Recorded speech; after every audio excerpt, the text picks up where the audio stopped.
Well, all right.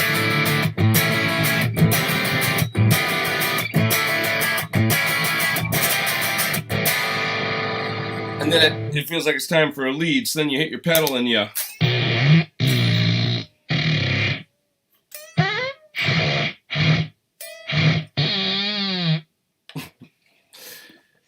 Oh, I hit the wrong pedal. I must have hit the fart pedal. Oh my God, there, look at it. You can't see it because it's all blown out, but there it is on my desk, the fart pedal. It came in a can that I had to open literally with a can opener. I took a video of it, so I will make a video where you see the video of me opening the fart pedal out of the can. I had to get one. For those that don't know, it's the fart pedal. Here it is off. Here it is on. It's a little bit of a one-trick pony. Probably gonna work better in a true bypass loop. I don't know if it's sensitive to buffers. You have the option, of course, running it into a cleaner sound, which might change the tone a little. Anyways, well, we've started off on a very, very, very serious note. And what's happening, people? What's happening? Who's in the house today? We got Ben here. We got My Knees Hurt. We got the Feel Button. We got Ferd. We got Don. I'm a little crazy today.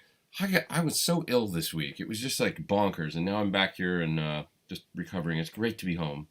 It's really nice to be home and just able to sleep in my own bed and stuff like that for a little bit. And I'm hydrating.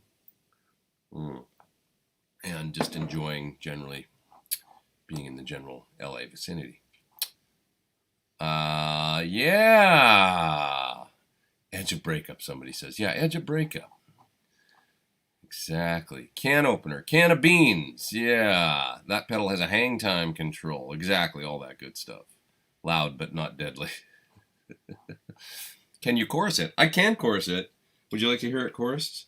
Let's add some modulation to that because I'm actually plugged in right now to the new X guitar processor called the Trident.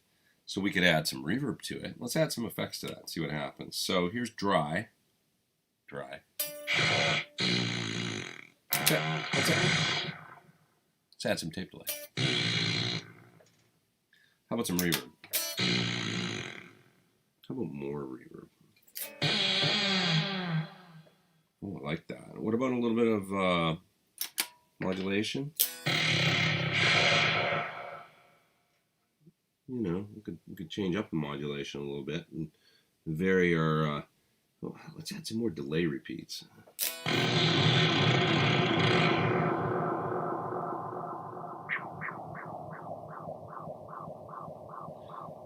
I've had situations like this where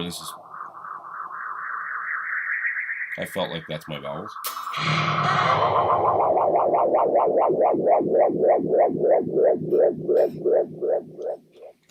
All right, that's enough of that. But since you asked, ask and you shall receive. What do we have here? Reverb is nice. Said somebody before I lost it.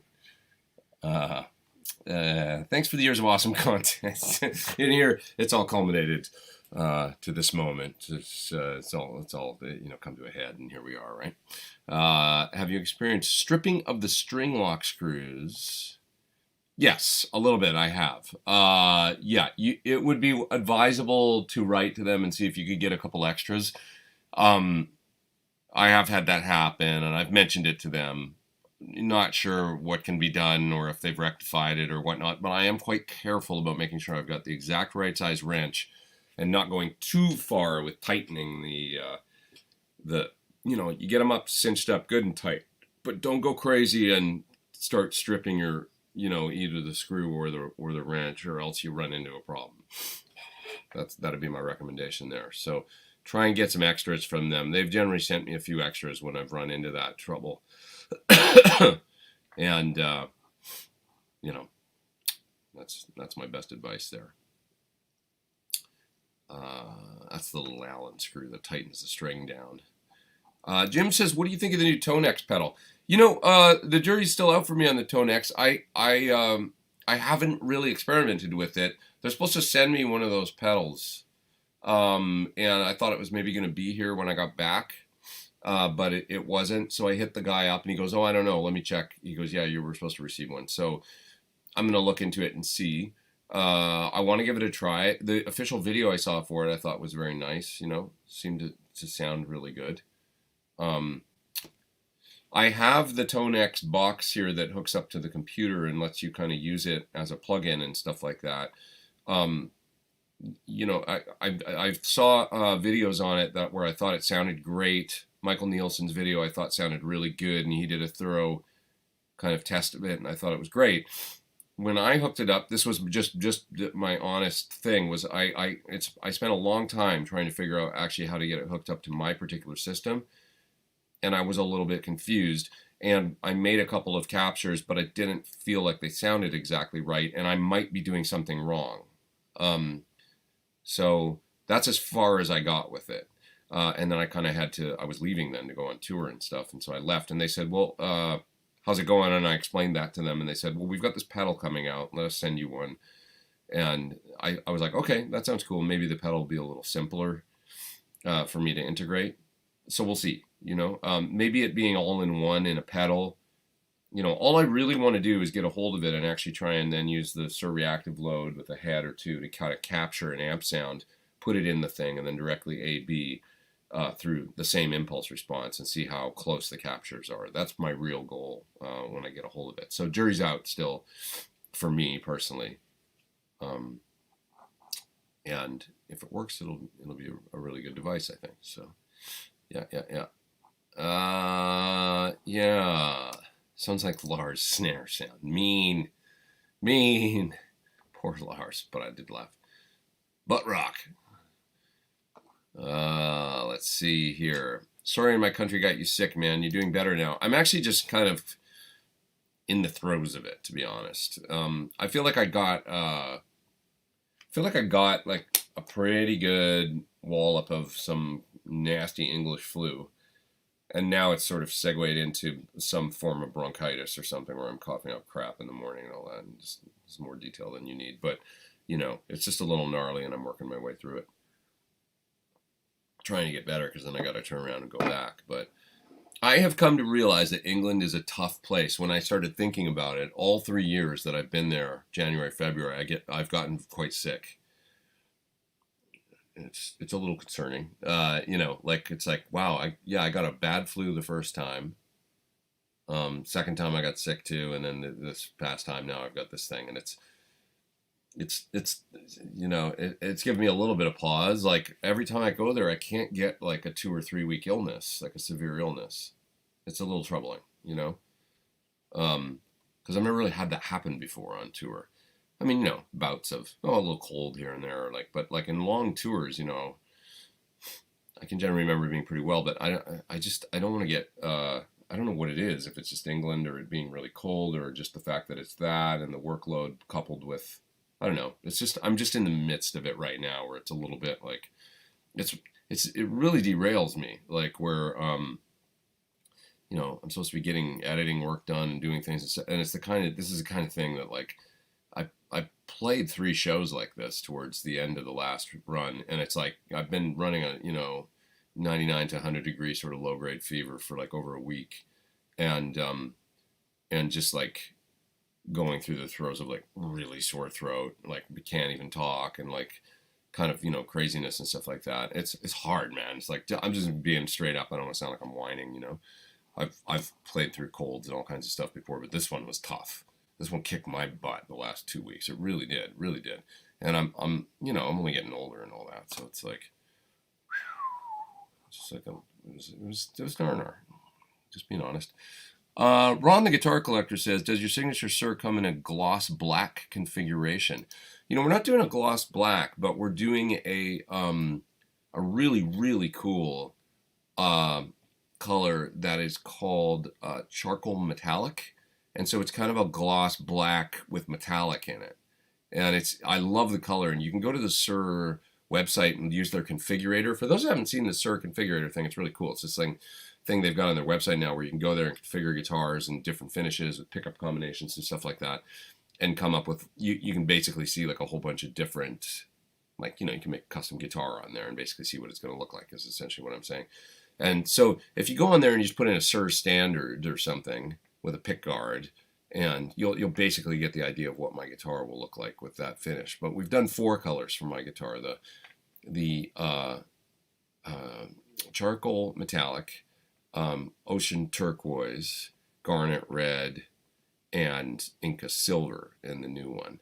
And so those are the 4 colors you can get it in. And the gloss, I mean, it's pretty neat. It's like, I didn't want to do just a straight black. I wanted to do something that was sort of special. So the charcoal metallic it's almost black, but with a charcoaly, crazy looking metallic. It's really cool looking. PF Dark Side, I want to do a full-on EVH wet dry wet rig that will do all eras, 78 to 95. The kicker is it's all at home. What amp would you recommend? An LBX2. Yeah, I mean, like the 5150s really are pretty cool for a smaller, like the little 15-watt guy, for that sort of thing. There's lots of things you could use, but that would be certainly one way to go. That's an easy sort of one-way ticket on the gain train. They got lots of gain, and they sound really good. And yeah, you could do it with a pretty cool variation of that with a PT15 too. So I'm gonna give my own amp a plug for that for sure. Yeah, and then you're gonna want to get all the stuff, all the good stuff. You need in the delay situation, you need the micro pitch, and I would, well, there's a number of different ways you can do it with all this stuff, but I would probably recommend getting a Musicom Lab parallelizer and a line out box to do the stuff, to do the wet stuff, and probably a stereo power amp of some sort. And you're going to want 3 cabs and all that stuff to really do it right and have the full-on effect. Yeah. How did you make it with your cut finger, says John. Good. Yeah, that's all healed now. I came straight out of the cut finger into the illness, but that's all good now. It's just straight up callus now. Yeah, liquid skin is my friend. That stuff works great. Liquid bandage, liquid skin. Really, really, really good. I was using the spray stuff that sort of worked, but it wasn't nearly as good as the stuff I don't know if they sell it there, but you can get it in the US, and it's called liquid skin. It's basically just like a bandage that you paint on, and then it dries. And it's like, if you do a couple layers of that nicely, and then let it dry, and then, you might need to do one more later in the day, that kind of thing. You do that for a few days, it basically is healed under there. So it worked really well. It's just a little painful when you lean on it, So I had to do things like compensate, like some of the songs we were playing, the Freebird solo, right? So you're up there, right?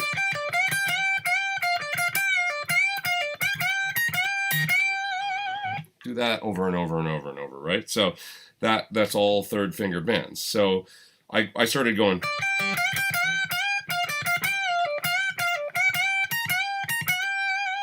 That's my second finger, and I can do it with the second finger. So it's like, I would just do that instead, right? And that was really the solo that it did it. All that, and then.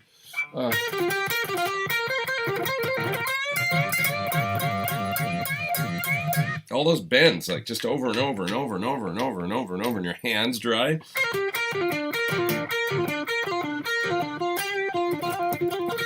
Always landing on my third finger, and then you go down here and.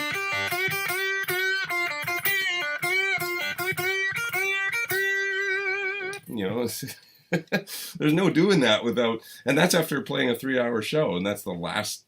Almost the last song. So it's like over and over and over and over and over and over, bending. Oh God, and your finger just tears eventually. So that's what happened. It's demanding. Yeah, it wasn't so much that it was like the repetitive nature of that. It was that I went over there and whatever was going on with the air and everything, my hands just started to crack, like, and dry. You know, like when you get straight into winter air out of California or whatever. That's basically what happened. And I just, you know, knuckles are getting red and stuff like that. And then playing that 3 hours or whatever, you know, like playing guitar 3 hours a day and the whole show and stuff. And then just doing that every day for a couple of weeks. It was like my hands started to crack and rip and do. It was, I'd never actually had that happen before, but it was just a perfect storm, I guess, or whatever of, you know. So it's all good. It's all good. I got through it. It is cool to know though that I'm here to report the liquid skin thing actually works. You know, just glue it up, and it's like you can get through it and and then just try and avoid using the finger as much as you can. Use it when you have to, and try and stay away from that exact part on it, because you can kind of move around and like you just have to think a little more than you normally would. It's when you're not thinking.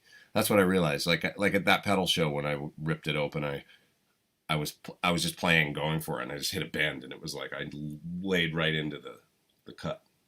And it just tore it open. And it was like, if you know, I didn't have to do that. I could have thought a little more about how I was using my finger. And then when I went down to do that bend, use a different part of the finger, and it would have been fine probably. So, yeah. Speaking of which, Jason says, just watching Pete's episode of that pedal show. I had so much fun with those guys. I enjoyed doing the episode. Really, really enjoyed it. I thought Pete was exaggerating last week when he said he may have been too loud, but the SPL meter he hit up. Yeah, well, it was a 50-watt Marshall SLP, you know, the kind of the newer one, the 50-watt Plexi reissue. And so they're good and loud, you know, and they had it plugged into a 212 that sounded really cool for that amp with what the heck was in it? Redbacks.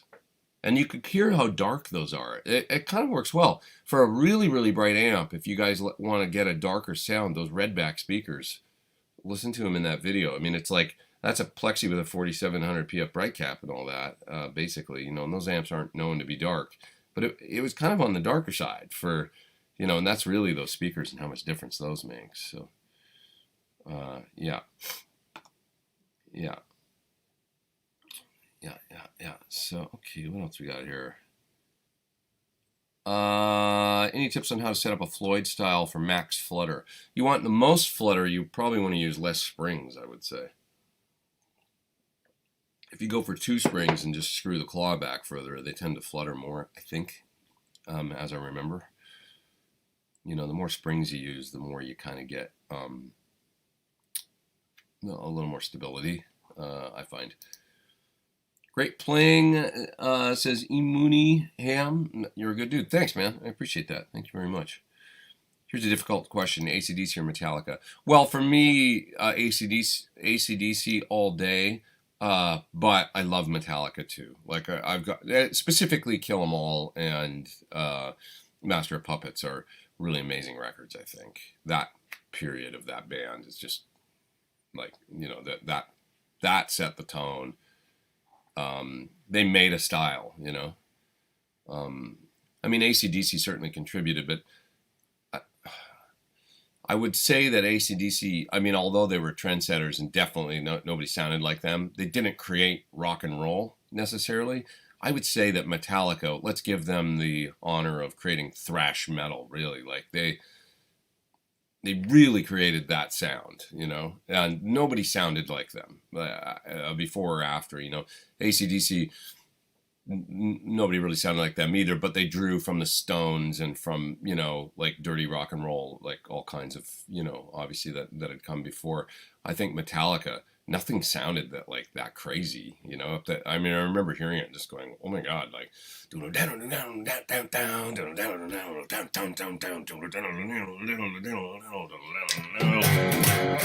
know, it was just so like aggressive, and James with this, it was really James, you know, his rhythm playing and the way that he, and yeah, it was just so, yeah, it just was like totally unique, you know. So yeah. How do you make it through the shows feeling sick? Well, I guess you just get like an adrenaline rush, and you just kind of do it, you know. um, it brings you up to somewhere close to normal, around showtime. Sometimes when you're walking on, you're like, I don't know how I'm going to do this. You walk out, and then you start to play, and you hit the first chord, and you go, okay, let's do this. And you just rally. Oh, your body starts getting into it, and then you don't feel too bad 2, 3, 4 songs into it. You can start to 2 hours in to wear a little bit, Okay, I'm getting really tired now, but like, you guys that gig know what I'm talking about. It's not a superhuman trait or anything like that. Oh God, I had COVID on the same bus you've been in last summer. Oh great, Tim cleaned it. That's our bus driver. Get well soon. Thanks, man. Yeah. I mean, England, man. What's up with England? Everybody's sick over there. Everybody gets sick. It's a tough. It's like the Black Plague or something over there, I guess, right? It's tough, but anyway, what can you do? Did you get the COVID-19? Yeah. I've got all that stuff. I even got a flu vaccine this year, but I feel like this was the flu. I tested for COVID and all that with this thing, but this thing isn't COVID. This is a wicked. I talked to a lot of people that have had it, and they're like, "Oh, dude, you got that flu that was so gnarly this winter. It's like it laid me up in bed for a week." Like a lot of people have talked about it, and just you're just snotty. It's working its way through. It'll be all right. I'll get better. What else we got here? Let's see. Love playing with the configurator, says Kylie, or Kyle. Sorry, Kyle, JF90. That's on the Suhr website. It is fun. It's really fun. Really fun. John says 18 months for Pete's new SIG as far as the wait. Yes, but the guitar's been out, released since last June. Like, when was it released? Like, we're getting close to now, like, where the guitar was actually to dealers in May. So you should see them in dealers, like, was it last June? I don't even remember. It's been, but basically I think they're building them now. And, they're starting to going to start to show up in the shops and stuff like that. So, because dealers ordered a bunch of them just for stock. So you don't necessarily have to custom order one. So check with your dealer if you're interested in checking one out. I mean, even just to go down and play. I'd love to know what you guys think of the new neck and stuff like that. If anybody has a chance to play one. I have COVID, felt the same way, sore throat, fever, cold. Luckily, I had 4 shots. I had COVID, and I got it. I mean, I'm not like I know it varies wildly with it, obviously. But just my personal experience with it was incredibly mild compared to this situation. So, anyways. Vincent says, Killer Ernie Ball Music Man been jonesing for a purple one for years. They are known to fade over time. Yeah, the finishes do fade. You're speaking about the guitar, Mr. Simon Legg, that brought this guitar to me to a show just before I came back here. The guitar is still in the UK and will be there when I get back, and I'll continue to use it. But yeah, I'm going to make a whole video about the story behind that guitar, so I won't say too much about it now. But yeah, I have come into a Ernie Ball Music Man original 1993 Eddie Van Halen model that's just gorgeous, and by way of a really nice gentleman in England, and so it's a heck of a guitar. So more on that soon. Do you use any Japanese custom-made guitars? I have. There's a couple companies. I'm a big fan of Fujigen makes nice stuff, and I'm a big fan of some of the stuff that's. I mean, I like Takai's, and obviously I've got my Ibanez Destroyer that's here and stuff, and but luthier built kind of like custom crazy stuff from Japan, not so much right now. Those guitar that Neil Sean plays, that you see sometimes with the crazy, the metal work and stuff on the Strat that he's got and stuff on the, it looks like just incredible. That's really interesting to me. That guy looks like a really incredible luthier. And I've used some guitars over there that were provided to me when I was playing with Tyoshi Nagabuchi over there that were really cool custom stuff that,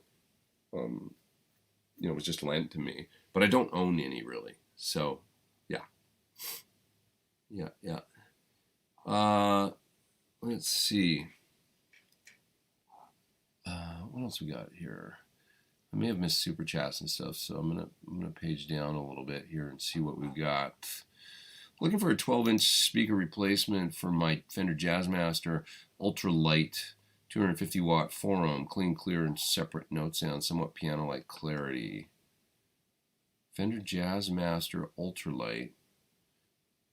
Sorry, I don't. Is that that's an amp? A Fender Jazzmaster? I don't know that particular. They make an amp called a Jazzmaster, but 250 watts, 4 ohms, clean, clear, and separate note sound, somewhat piano-like clarity.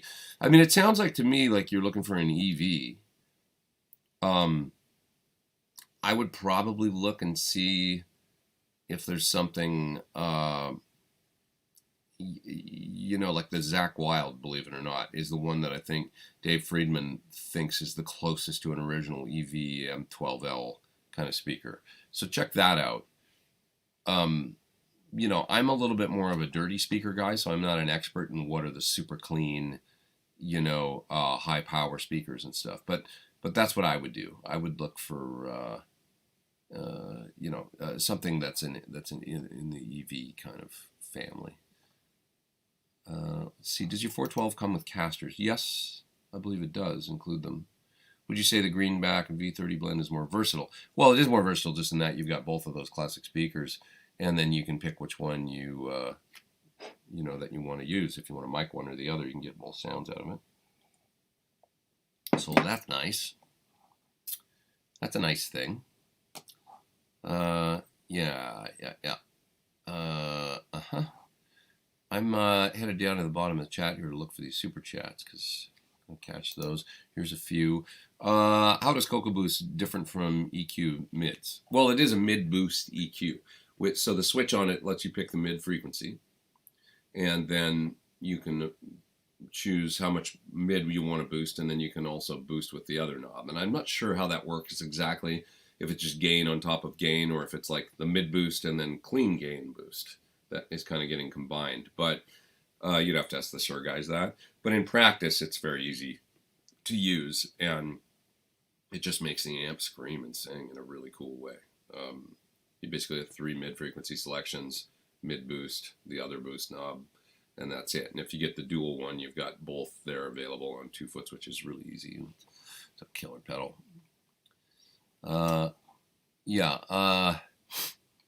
So tell us about all the cool differences between the Scala and Suhr Aura. Oh, they're very different. Do you think Soundgarden is getting into a Rock and Roll Hall of Fame? I think they're, aren't they? I think they're basically doing the Rock and Roll Hall of Fame thing, and it's like, yeah, I think so. Are they just nominated, or is it like they're in? I'm not sure.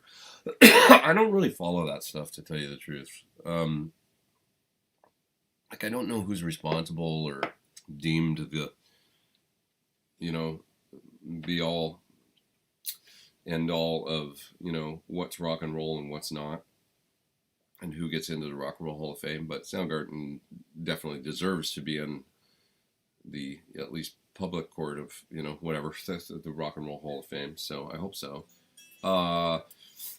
Scala and Suhr Aura. So the Scala is very, it's a little lower output actually, and it's a little airier with the pickups that it's got in it. I would say the Aura is a bit more modern, even, you know, with the Thornbuckers and stuff. It's got a bit more mid-range, sort of forward sound. The Scala's, it's on the real low line side, I would say. So we're talking about the difference between, if I had to guess, and I don't know for sure, but I would say the pickups in my Scala are probably like 8.2 or something, you know, for the bridge. And the Thornbucker's closer to, you know, it's got that 8.7, 8.8, 8.9 kind of sound to it. It's a bit more forward, mid, bit hotter. Big difference down there at that end of the scale, I find, between like a 7.88, 8.1, 8.2, and then when you get up towards 9K, there's a really obvious sound difference between the, that's what I consider sort of low output and on the high end of output for PAFs.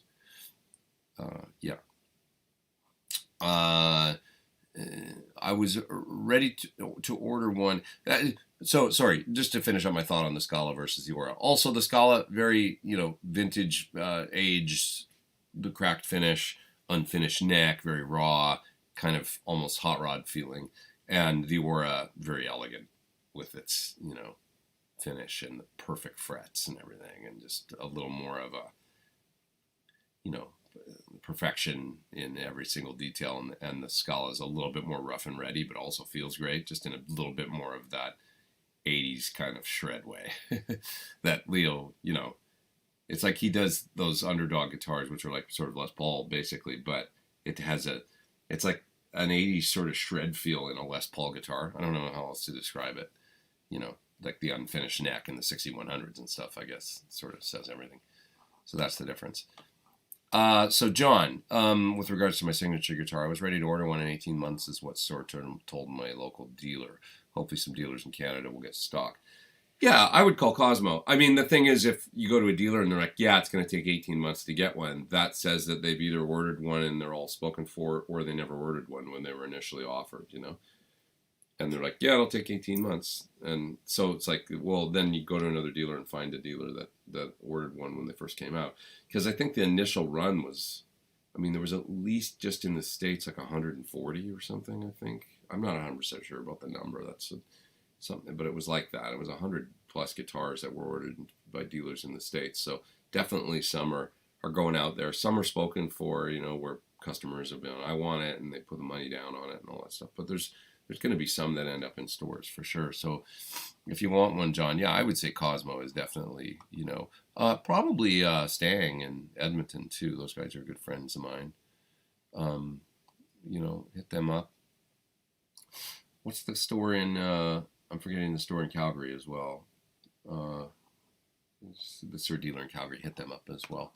I was totally spacing on their name. Sorry about that, guys, if you're watching. We got 402 people online. It's fantastic to have you all here. Thank you, guys. Wondering if you brought all your guitars back with you, or did you leave them in the UK? Well, I'm only back for another 6 days, so I got to go back. So yeah, everything's still over there. I've got just whatever I'm playing here in the studio is what I've left behind.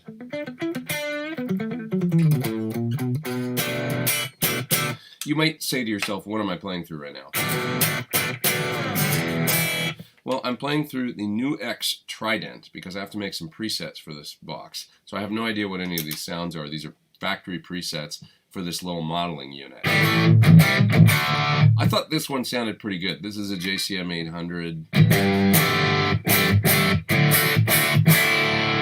So I'll probably start from that starting place and then tweak to make a preset for them. Let's try the next bank of sounds. 1987X. That doesn't sound like a 1987 to me, but Soldano. So I find usually with these guys, and they're getting better and better all the time, but with the Nu'X sounds, many times they're kind of dark, the way that they, you know, there's a lot of bass, and they're kind of on the dark side. So it's big, big, big low end, and I guess people like that at lower volumes or something like that. The other thing that I have plugged in here, let me just show you, I'll take a picture really quick here, what's on the desk. The other thing I have here plugged in right now that I can show you, there's the two units, the red one there on the top, I know it's kind of blown out, and the black one at the bottom is the Nu'X. The other thing I can show you is the Amped 2 from Black Star. I've got it plugged in. So. Now that's through a cabinet in the other room. So this is a 100-watt,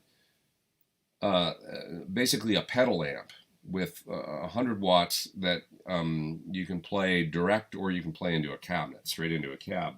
And you can add some effects. I've got the delay turned on right now, but I'm not hearing it.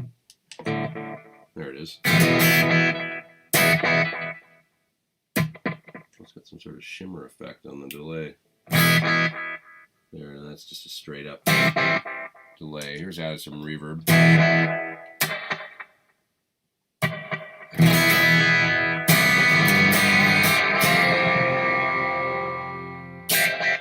This is just first, I'm just literally plugging these boxes in for the first time. Here's hitting a drive in front of that sound.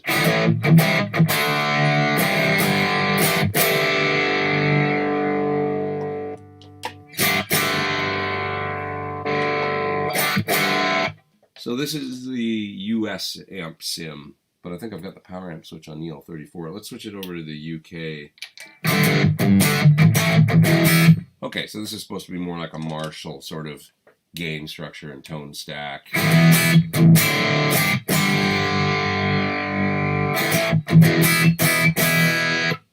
Hit that with a drive.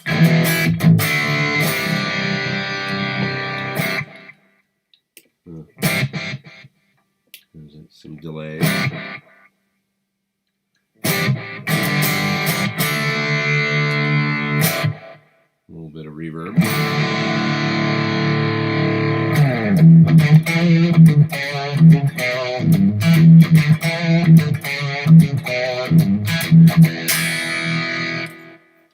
Guitar sound. Sounds pretty cool.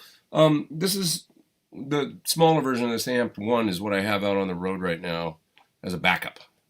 So like if something goes down, one of my 2 amps, I can literally plug into that thing and, you know, go through my cabinet and go to the PA and I'll have guitar sound. That's the idea anyway. Yeah. Yeah. Okay. Let's see. Some more super chats and stuff here, so I should grab those because I'm missing them here. Have a VH4 super compressed any pedal that can help take away this compressed feel. So you've got a diesel. Want to use the amp dirty. Have a VH4 super compressed any pedal that can help take away this compressed feel. I want to use amp dirty. I mean, unfortunately, that's kind of the way that amp sounds. I mean, it's just there's sort of that dry, I think that's what you mean, right? Robert, is a diesel VH4.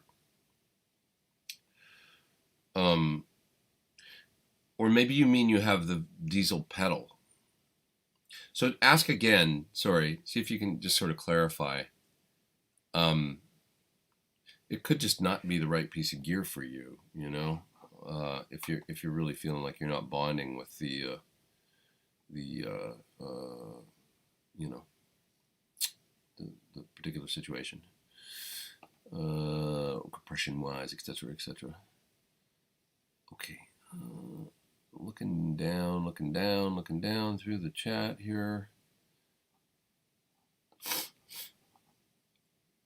Somebody's asking if I've heard new Metallica tracks. I have not. September Fire says Rock and Roll Hall of Fame is a horrible organization. I don't know anything about it, you know, good, bad, or otherwise, to be honest.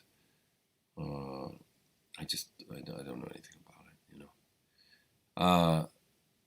Toto Bad Company. I mean, yeah, Bad Company, Kansas. Yeah, it's definitely. And Toto, sure. I mean, Rock and Roll Hall of Fame, definitely. Why aren't they? Kind of silly they're not. It kind of reminds me of Rolling Stone top 100 lists, you know. It's like they always leave somebody amazing off, or, you know. Like, who decides these things, you know? Sorry, trying to make my ears pop. Here's Frank with a super chat. How close to can your original signature guitar get to a typical Les Paul sound? Well,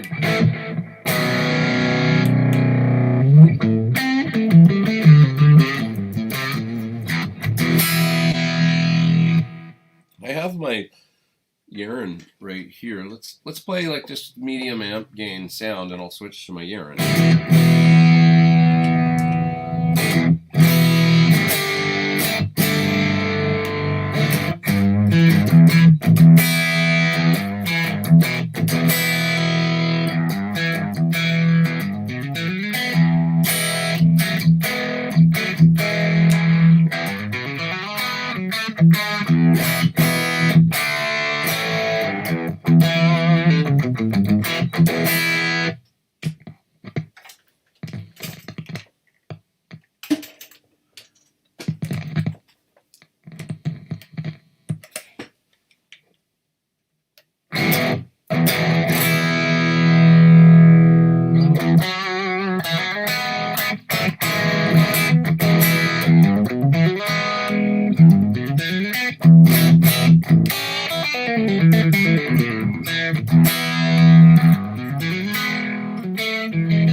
Let's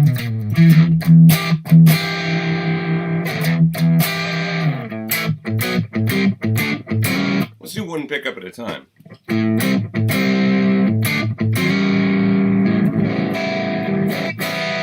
That's the neck pickup.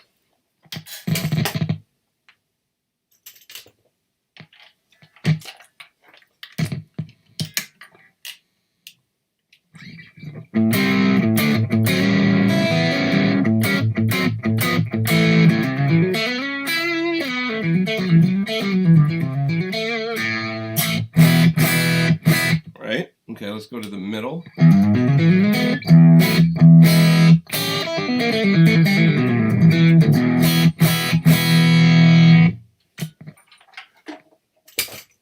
to the middle now. This one.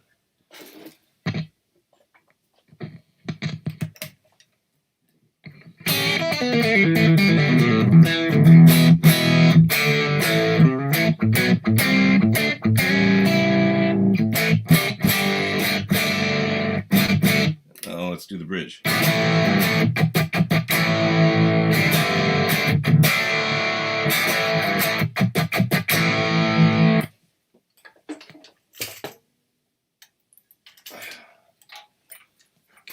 Bridge.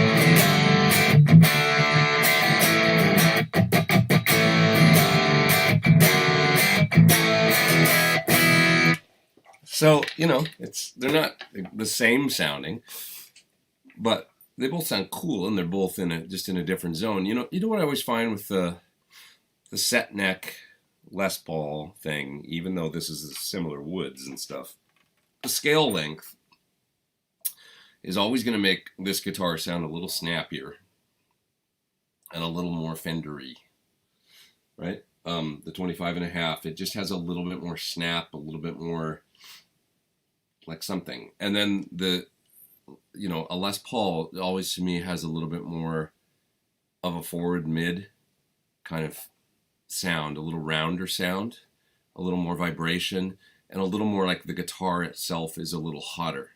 Does that make sense? Like, so, these sound to me a little more like stringy and a little bit more snap to the sound, a little less mids. And then the Les Paul always sounds a little more woody with a little more mid content that just kind of makes the guitar, even with, say, the same output pickups, it makes the guitar seem a little more mid forward or something, and like the guitar is a little hotter. So this is why in a guitar like that, which has an 8.3K bridge pickup, this one's like 8.7, and I figure like this guitar I feel like they need it. Like the bolt-on neck, slightly longer scale, likes a little hotter bridge humbucker. In a Les Paul, you can get away with a real low wind, and it just, because the guitar seems hotter, like the wood of the guitar or something. The structure with the neck glued in and everything lends to a little more sustain and a little more of that character. Yeah, so that's what I think. Are you planning a review on the Tonex pedal? Yeah, I mean, I would like to. I thought there would be one here. I was mentioning this at the beginning of the show. I thought there would be one here this week, actually, when I got back, but it wasn't here when I arrived. So the nice fellow from Amplitude is checking on that, and it probably won't happen now till I get back in March, but we will see. Thanks, Frank, for that super chat and that question. That was a fun little test, actually. That direct little AB.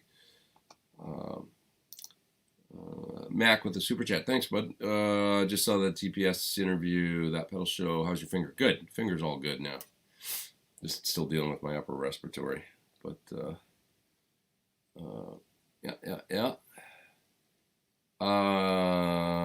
Let's see here. There's a big old super chat there. Hey, thank you for that. I appreciate that. You're keeping me in cold medicine and coffee. I can now go to CVS. Thank you, man. That is from Bill. Thanks, bud. It's really too kind. I really appreciate it. Welcome back to the States. Hope all is well. It's really great to be here, back in the U.S. For a second. love England, love being over there and stuff. But this time I really felt like, oh, I can't wait to get home. I just want to go to home and go to my, when you're sick and stuff, and you're like, it's gonna be great to sleep in my bed, that kind of thing. Not have to set the alarm and get up or anything. So it's pretty nice. Yeah. So I wonder what you guys heard in the with the sounds there. I wonder if you're talking about it at all. I'm just going to look through some of your comments here. Have half a mind to order an original PT Sig, but with hardtail neck spec of the new guitar,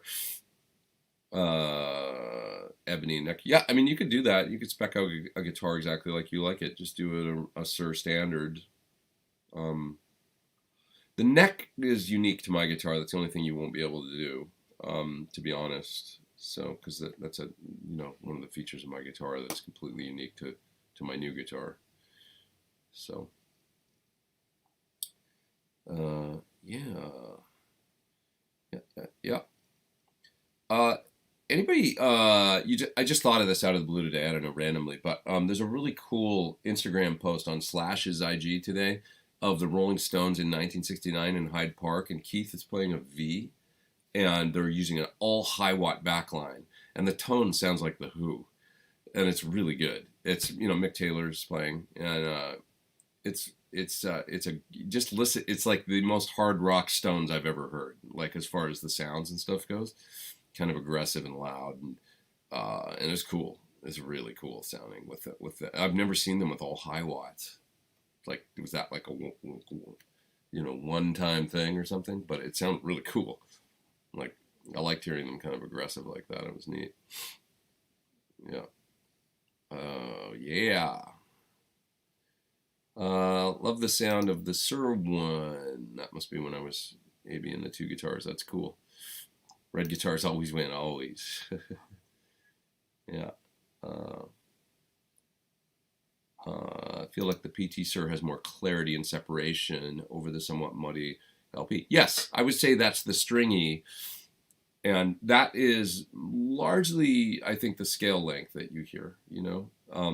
That's the difference, is the 25.5 scale length, the clarity and note separation. You're always going to get that slightly stringier, a little more, the 24 sounds sort of, it's like the sound is warmer with all the notes more. It could be a good thing or a bad thing depending on how you look at it, but that is a Les Paul characteristic, I think. You think about Les Pauls, we don't think about them as being clarity machines or guitars that, and that one's quite clear for the urine is like with the pickups and everything, it's like got that telly on steroids sound.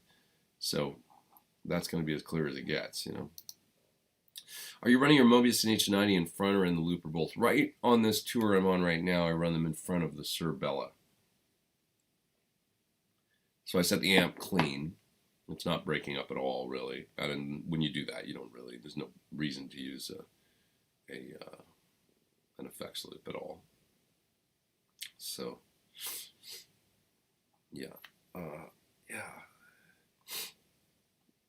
That's what I think about that. The Suhr sounds more bright, acoustic, snappy. Precisely. Yeah. Yeah, that's it. That's it. Yeah. Frank says that was a great side-by-side. Yeah, you can really hear the differences. Scale length makes a pretty noticeable difference. Agreed. That's the big difference. Yeah. Can you talk about Supro amps, specifically if you'd recommend the Super 64 for classic tom sound? Don't know that one. I don't know Supro amps that well, other than to say that I've gotten a chance to play through that. Is it the Sun Dragon? Which just sounds amazing. The kind of the Jimmy Page reissue that Park, Mitch Colby has done, and it sounds really great. Other than that, there's a couple amps that I've played through over the years. Small combo, like a 110 kind of little one that I've used a little bit in the studio. And I'm not a Supro. I don't know that much about them, to be honest. It's not an amp that I've played through a ton. But the Jimmy Page one is cool. I know they also make a version of that amp, and I'm sure it's probably pretty neat too, the Supro version. But my friend actually bought one of the Sun Dragon Mitch Colby ones, and I've played through it with his old vintage telly and stuff. It's like, that's a great guitar sound. Led Zeppelin-y, Rolling Stones, kind of, just rock and roll. What are the best plugins for hard rock and metal sounds? Probably Neural. I think that folks like that, the new Line 6, that's kind of geared towards metal too. What's it called? I'm forgetting, spacing on the name right now. That seems quite popular. But Neural seems to be the hot sort of newest kid on the block when it comes to those tones. And certainly the Gojira plugin, I have that. It's incredible for, look no further, I think, for those sorts of sounds. It's pretty incredible. So Neural has done great things with that. But there's a lot of stuff out there that I also haven't, other, Amplitude and STL tones and all these different things that people use. This is an interesting kind of breakdown of the difference between the Suhr and the LP. The Suhr goes ping on every note. The Gibson goes splat. Both are good, and that's why we buy them. Yeah, kind of. That's like ping versus splat. Maybe that's the 25.5 versus 24 scale, amongst other things. But yeah, yeah. Are you a fan of Seattle scene type music before you played with Chris? Were you? Yeah, to be honest, okay, so my path, like, I was super into Van Halen and AC/DC and Whitesnake and stuff, and I liked really good, I loved John Sykes, and I loved Eddie Van Halen, and like I say, Angus Young, and I liked Vi, and Joe Satriani had made a big impact on me, and I liked Eric Johnson and stuff too, and that was all like happening.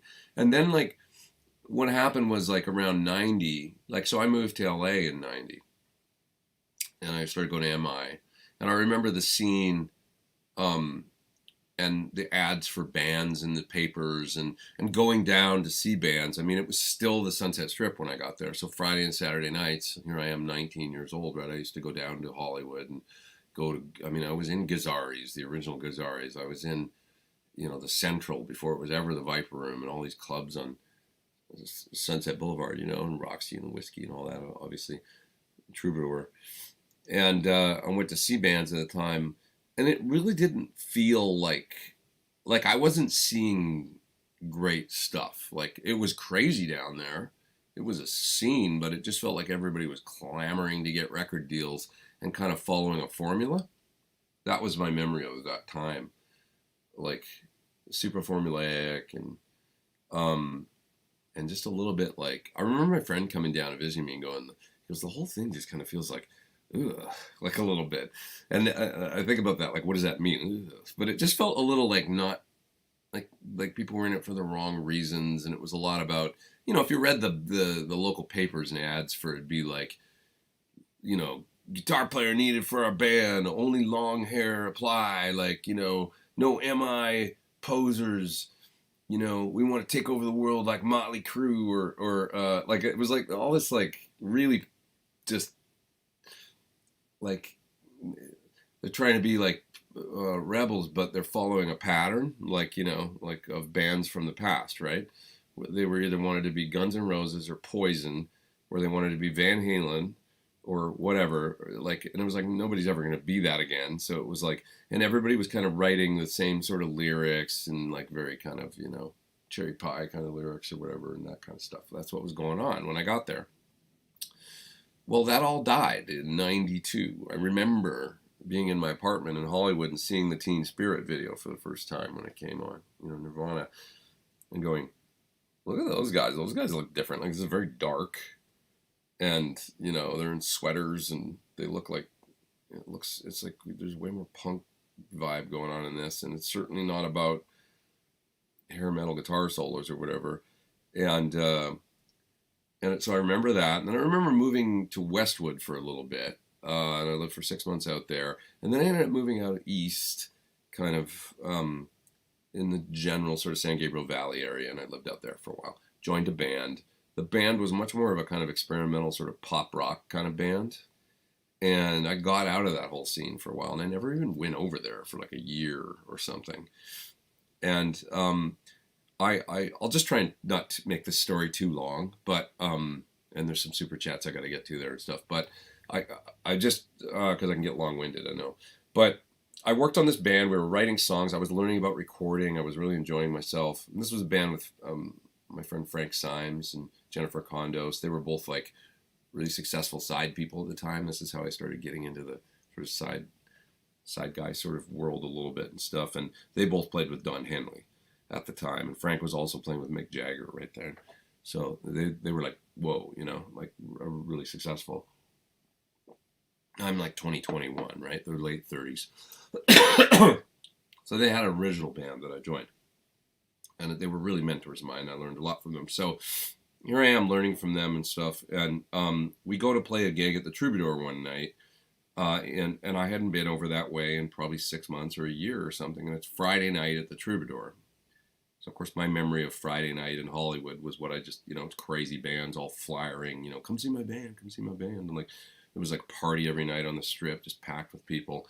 And I remember playing our set at the Troubadour, and we were opening for somebody. We did our show. They dumped all our gear out, you know, in the alley afterwards, as they do there. And you got to go out and load it in your car, and then it's not safe to park your car because someone will break in and steal it. So I got in my car, and I was going to, you know, drive home or whatever I was going to do. So now it's like 10 o'clock, right, on a Friday night in Hollywood. I drive up Doheny, and I get the Sunset, and I turned right and drove down. I hadn't been down there for a long time, like a year or something. And I drive down, and it was like a ghost town on a Friday night. There was nobody there. And it was all, I was like, oh my God, this whole scene died. And this is probably like early 93 or maybe late 92, early 93. And I was just, that was when it hit me. Like, oh, the whole thing is gone. Like the whole Sunset Strip hair thing, it's done. It's done. And this is like as Dirt is getting big and, you know, Bad Motor Finger and like all these records are blowing up, right? And so like, and I kind of, I was like, because it's what I said earlier when I was like, ooh, like I just was kind of like, yeah, like that music felt honest to me. It was really dark and really kind of depressing, a lot of it and stuff, but it felt heavy. And, you know, Dirt is like a masterpiece, amazing sounding record. And, you know, then Soundgarden comes out with Super Unknown, and it's like the Sgt. Pepper's of the 90s to me and stuff, you know, and it's just great music. And it's like, this is so much better than whatever was happening in LA right in 89, 90, you know. So yeah, I felt it and sort of lived it and like was like a fan of what was going on. I thought it was a little bit sad that great guitar playing along the lines of and you know, this is why these guys have persevered. Satriani, Vai, those guys, they've made careers for themselves and made it through all that. Because although all that kind of guitar playing, shred and solos and stuff all got lumped in a little bit with the fashion of like hair metal and all that stuff, right? There's more substance to their songwriting, and they were about more. They just sort of wore some of the clothes, and Vi was in Whitesnake and stuff, right? So, you know, they were a little bit a part of it, but because they're so on another level musically, and because their stuff is really real, right? As an art form, you know, it wasn't just, you know, they weren't writing Cherry Pie or whatever, like I say, you know, not to pick on Warren too much, but you know what I mean. That was just like, you got it coming a little bit when you write that kind of stuff, you know. So they persevered and made it through, you know. And like you know, even Van Halen made it through, and they, you know, it's kind of, you know, unscathed. Certain bands made it through. Def Leppard made it through. Bon Jovi kind of made it through. You know, they were a world band a little bit more than, you know. So it's like certain people made it through the era, but yeah, I felt like it was a welcome change and it was needed, and I felt pretty good about it, to be honest, when it happened. And I liked a lot of that music, and I got into it, and I started listening to a lot of more. I got into Neil Young around then, and singer-songwriters from Canada. I bought the new Joni Mitchell album. I was like switching it up a little bit. I didn't really listen to a lot of like guitar-centric, shreddy guitar playing music for a long time. Didn't really kind of get back into it for another 8 years, maybe, you know. And then in the early 2000s, I started to get interested again, and you know, 2002, 3, 4, 5, I started to go, what's going on in like guitar kind of, And I remember the album that really kind of blew it wide open for me, and I was like, I can get back into this, and it's cool. It was my buddy Steve Stevens' Memory Crash album, because it was so tasty and a little bit more like Jeff Beck or something, right? If you haven't listened to Memory Crash, it's just such a great listen, and I was like, I can make a record like this. Like, it's okay. I felt like it was okay again, That was the record. It was Steve's Memory Crash album. Like, if you do it right and you do it like this, it can be great, and screw all the preconceived whatever. So anyway, that was a really long-winded story, but hopefully somebody can relate to it. And that's kind of my path back into doing Guitar Nerd, and maybe how you guys know me and stuff. Is the Cocoa Boost with its Q switch closer to a Tube Screamer or Klon in terms of mids? I would say it's closer. Well, it could be either, I would say. It would be closer to a Tube Screamer in the high mid setting and closer to a Klon in the mid or low mid setting, but with no overdrive, And that's where it sounds like it's got more headroom, and it sounds more like a part of the amp rather than layering an overdrive with mids on top of a dirty sound. Does that make sense? It never sounds like that layer of dirty and clean. It just sounds like you hit a button on your amp that said boost or mid shift or something. It sounds more like that, like it's a part of the preamp circuit of the amp rather than punching in a pedal where there's a two distinct sort of a layer on top, I think the Klon achieves that better as an overdrive than the Tube Screamer, just personally. Although not all Tube Screamers are created equal. But I've always bonded a little more with the Klon sound. And when you mix there's nothing wrong with layering an overdrive sound, especially not if the amp is already pretty dirty. And I tend to use a Klon into a fairly dirty sound already. Fairly crunchy, and then you put a Klon in front of that and it just makes it fat and scream. But I basically like the Cocoa Boost just as much, to be honest. I could probably go from one to the other and I'd be fine. Like, let's pull the Klon style pedal off and use a Cocoa Boost for the same goal, for the same thing, on this next tour. Yeah, I could do that and just tweak it and stuff. There's that sound that I'm looking for, the fat mids and the Cocoa's very special. It's an underrated pedal. Could you AB your Suhr to a classic HSS, or if you have one here? I don't really have. I guess I could. I do. Okay, I do. I've got the white one back there. Yeah, actually, all things create. I'll just have to. I have no idea if that guitar is set up at all, but let's.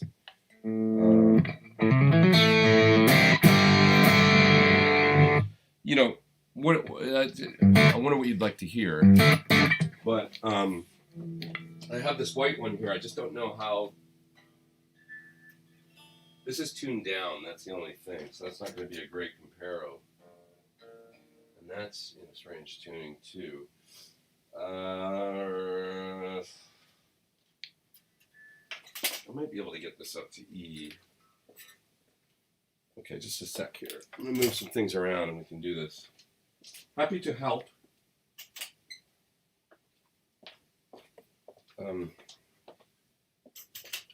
That guitar is just down in E flat, and this one's in E. Actually, this one's down a whole step. Why have I got this tuned so low?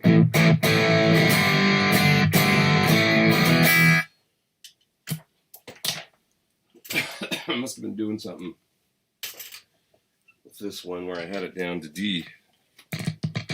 But I should be able to tune it up too.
So, close enough. This is a Thornbucker Plus in the bridge. I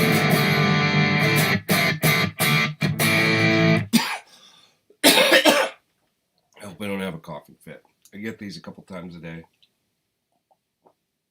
And I'll turn off the mic if it happens.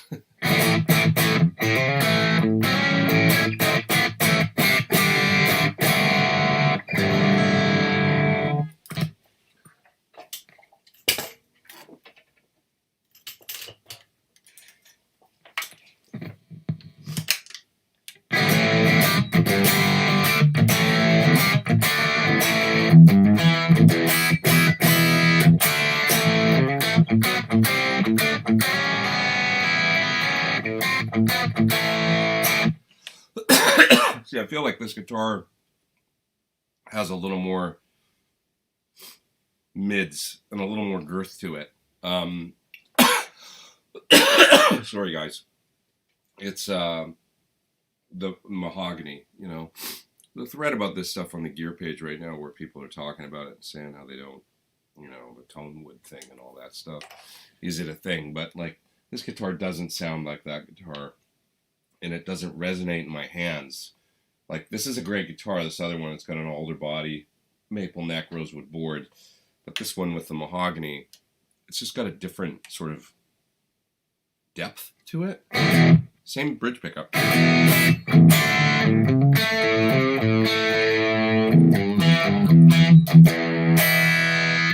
Let's listen one more time. The change.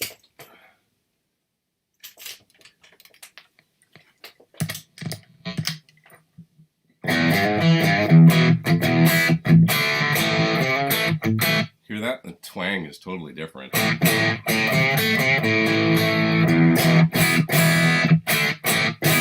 It's almost like it's a twangier, more top indie, same pickup. Go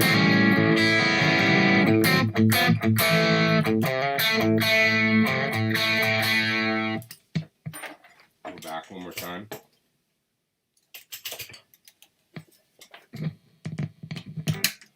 I mean, the bass is totally different. I don't know. That's plain as day to me. But what do you guys hear? You know, that'd be the direct A/B comparison is the two there. But because it's the same bridge pickup in these two guitars. So I'm gonna get some of these super chats here. Andy Rax Cams, what's up, man? How are you doing? Happy to be home. Looking forward to seeing you at the Barbican. Where's that? Which venue is that? Hopefully I'll be 100% by then, man. Back over and firing on all four cylinders. Loving my PT15, especially clean channel. Awesome. Not tried 2 and 3. Did you get to try James 366? Is that his amplifier? Do you mean that the amp he uses, the JTM 45 kind of thing? It's the other guitar player in Classic Rock Show. Cool amp that he's got, and tone. He's using a cab with Fanes on this tour that sounds exceptional. Like, it's really so much better, I think, than the last cab he was using. He had a 410, and this one with it's a 212 with Fane Alicos, and man, does it sound nice, I think. Really, really good sound. So, terrific tones. Love seeing you on that pedal show. How would you rate learning Lenny all the way through for a second-year guitar player? I'd say it's a good challenge for a second-year guitar player. Is it a difficult song to learn? Yeah, I mean, it's a difficult, you know, it's a dynamic, beautiful, you know, to get all the chords but it's a terrific exercise, you know, I think. I would go for it. I would say it's a good, solid challenge for a second-year guitar player for sure. And I never just, no matter where you're at in your guitar playing, you know, how much you've been playing and stuff, I would never discourage anybody from attempting to learn something. So go for it.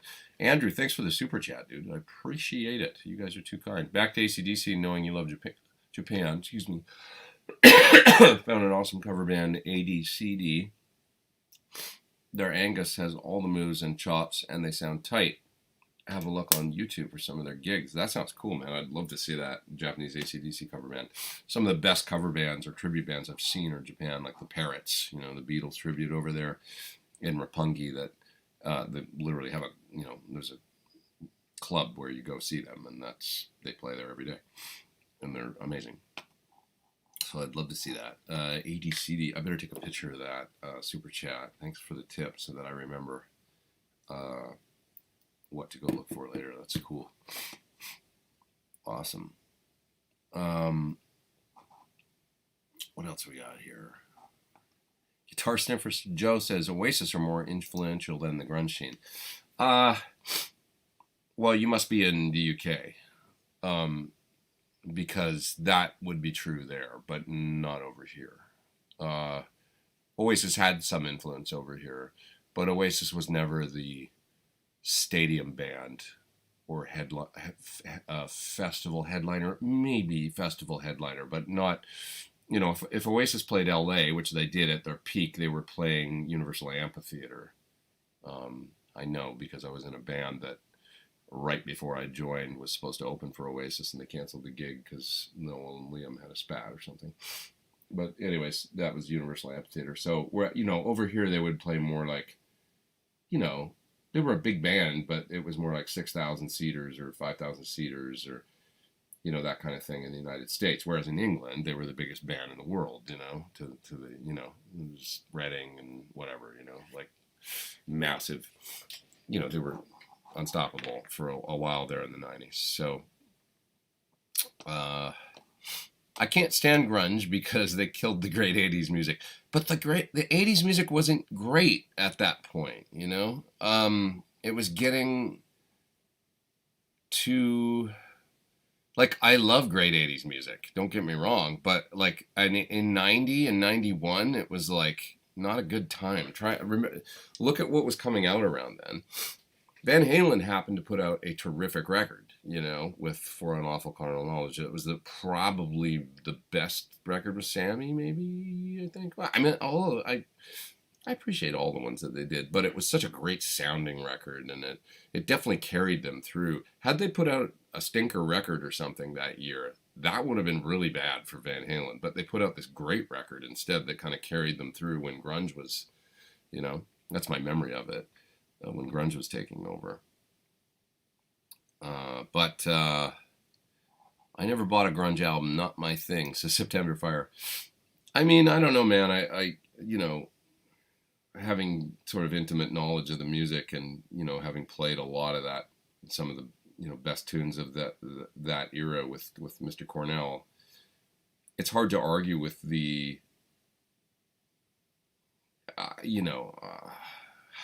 how you can listen to a song like Say Hello to Heaven and go like, well, that's not my thing. It's like so honest. It's like it's this most soulful, you know what I mean? Like, not criticizing your choice. I understand if you don't like things, everybody's got their thing and other people don't, but it's so soulful. Like, it's like this guy in his mid-20s writing this beautiful song that is like so poignant as his friend dies, and he writes this tribute to him, and puts this album together with his friends and stuff. And it's like, that was to me what was going on then, was there was so much honesty and they didn't give a shit about the industry, That's the other thing about those bands at the time, was they didn't care about record deals and about, they were just doing their thing in Seattle, and, it was so honest, and I just love that about it. I'm out of water, so I know that's going to be a problem, and I think it's time that I took 2 more cold medicine, which I have right here. So just take a pause. I'm enjoying this. I'm not going to stop yet because this has been really fun. There's been some great questions, and you guys are, terrific. Like, I love the questions about the different guitars and stuff have been really cool. So I want to keep going for a little bit, but I do not want to get into a coughing fit situation. Has anybody ever tried to get into Mucinex or Dayquil and they're just like foiled by the level of... I went in the drugstore last night and did people really like, am I just naive, or is like, there's like nothing in the cold section anymore because it's like everybody's using them as drugs to get high or something? I don't understand. I must be really old. Okay, I'll be right back. Station identification. Pause. Pete don't Sunday live. He'll be right back because he feels like he's gonna die.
That's how long it took the espresso machine to warm up. It's supposed to be fast. Jeez. There's still 447 of you here. You guys are gluttons for punishment, listening to me cough and sputter. Grunge killed Shred. Shred survived. I mean, think about. I find it interesting that Dream Theater kind of came out during that time too. I mean, Petrucci, we didn't see him before '93, right? Didn't Images and Words come out around then? And I was like, that's interesting. And everybody just kept going, putting out records that was really talented. So, I don't know. LRM Guitar says, love Ozzy, but kind of sad when a 70-year-old wins Grammy for Best Rock Song. I guess a nod to the guy as he's, bowing out of touring and stuff like that. And I actually haven't listened to it, so I don't know what it sounds like. Is it good? I'm not sure. Yeah.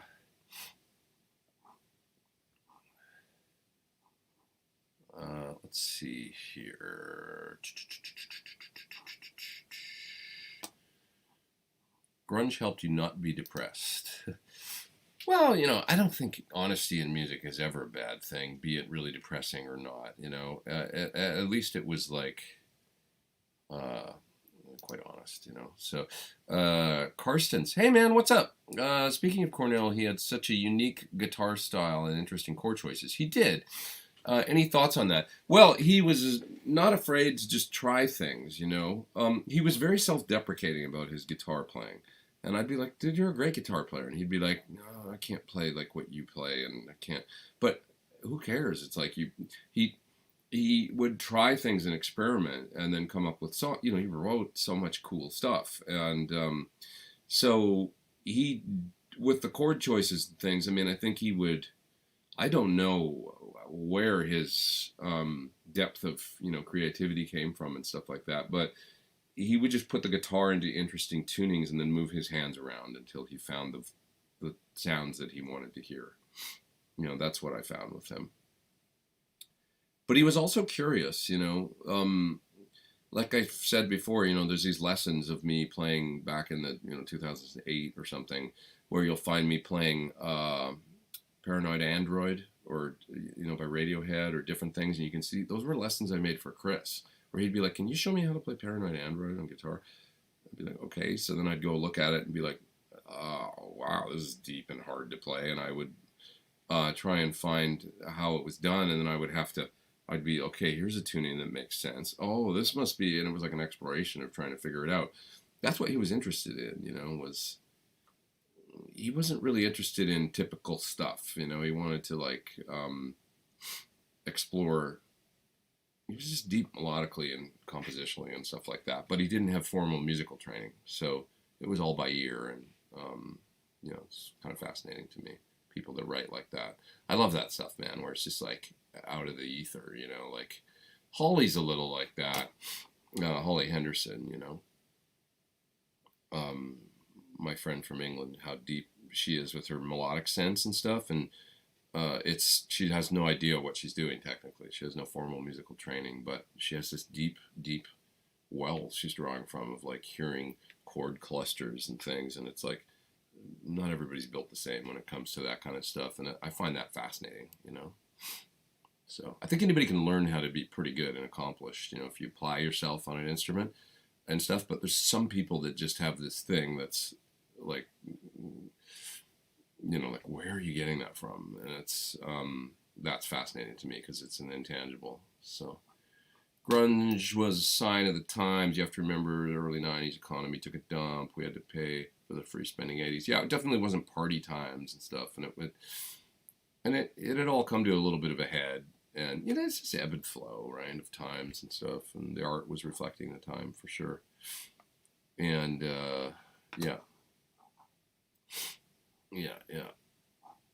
What is grunge? Well, it's just a term that doesn't, it was a whole bunch of different bands that happened to come from a certain geographical area in the U.S. that didn't sound the same. They didn't, Nirvana didn't sound like Soundgarden, didn't sound like Mudhoney, didn't sound like whatever, didn't sound like, Alice in Chains was its own thing that was way more sort of dark rock metal, and Soundgarden, it's like, they had banjo. they were just pulling from all kinds of influences, But something I loved about Soundgarden was that it's like sometimes you could hear the influences, but it wasn't like a rip-off. Like I've always said, Burden in My Hand is like a great example of a Zeppelin-y Soundgarden song, but it doesn't sound like Zeppelin. It doesn't sound like when certain bands rip off Zeppelin. And I remember Chris alluding to that in an interview once, and I was like, he's like, what we pulled from Zeppelin was not what, and he used like the Whitesnake example. What Whitesnake pulled from Zeppelin, that was a different, like doing the, nothing. I love Whitesnake, but I know what he's talking about. The little, that you know what I'm talking about. They've got their own charms, but it's just a different thing. What's the most awkward guitar you have ever played? I don't know about the most, but when I think about certain, I had this illusion that I was going to really enjoy Firebirds, like a non-reverse, or I guess reverse Firebird is the standard one, right? Where's the non-reverse? I don't know. I never remember. The Gumby-looking one or the one that goes the other way that looks like a rounded Explorer. So the rounded Explorer-looking one, I got one once, and that was really hard for me to play. The whole guitar kind of sat over here, like on my leg, or if it, even on a strap. So to play an F chord was like, I was like, I feel like I had been crucified, It was like way out here, and it was like, this is not gonna work for me, I don't think. So I actually got rid of that guitar. Well, I love the way it looked, but I think there's a reason probably why you don't see too many guitar players playing Firebirds, It's a neat guitar and stuff, but like in practice, it's kind of just not that practical. So that was a tough one for me. I look at top 40 lists of the 80s, and you have so many different musical styles. What do you have today? I don't know, because I don't really listen to top 40, so I'm not really tuned into pop music right now, to be honest. So, I stay in touch with it somewhat through Brit, because she's in that world and touring with pop artists and stuff, and so that's my link to it, I guess, is a little bit more through what I heard. She'll get in the car and start pulling stuff up on Spotify. What do you think of this? What do you think of this? What do you think of this? I'll say, slow down. I can't go from one song to you need to play more than just the intro and the first verse before you go to the next thing. The way people listen to music these days, it's like, I need to hear at least half the song, Let me get into it for a second. But But I do find it interesting, She's into a ton of stuff, man. She's into like all this really cool, like great music that she's turned me on to. She really likes Ghost. She was playing me something this morning. She goes, "This is so cool. It sounds like Rush meets Van Halen in this one part and stuff." And it is really cool. So, I made myself an espresso, so I'm gonna grab that because that's fun. Why would I deny myself? 10 seconds. I'll be right back.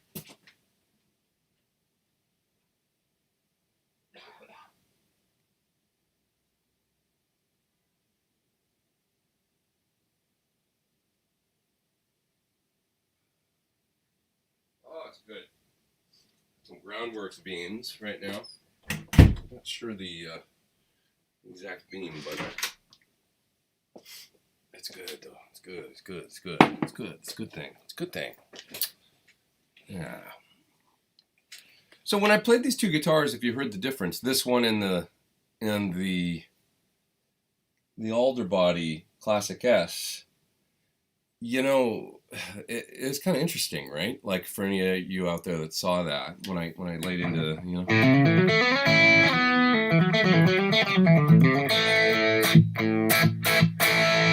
the depth of this guitar is what I heard when I played. It was actually a good demonstration of why. When I first went out to Suhr, they had a guitar out there when I first ordered a guitar like this. They had a guitar out there called a Mahogany Deluxe that they'd made, and it had a flame top on it with kind of a tobacco sunburst finish, and a mahogany back, flame maple top, rosewood board, and mahogany neck. I thought, well, that's weird. It's kind of a Strat style guitar, but made out of mahogany. It's all Les Paul woods. And when I played it, that depth of the tone I really went, oh, that sounds really good.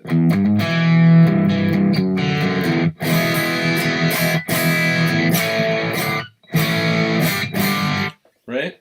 I'll go back to the Classic S just for a second here. So I was just thinking about it. You really hear the difference with these two.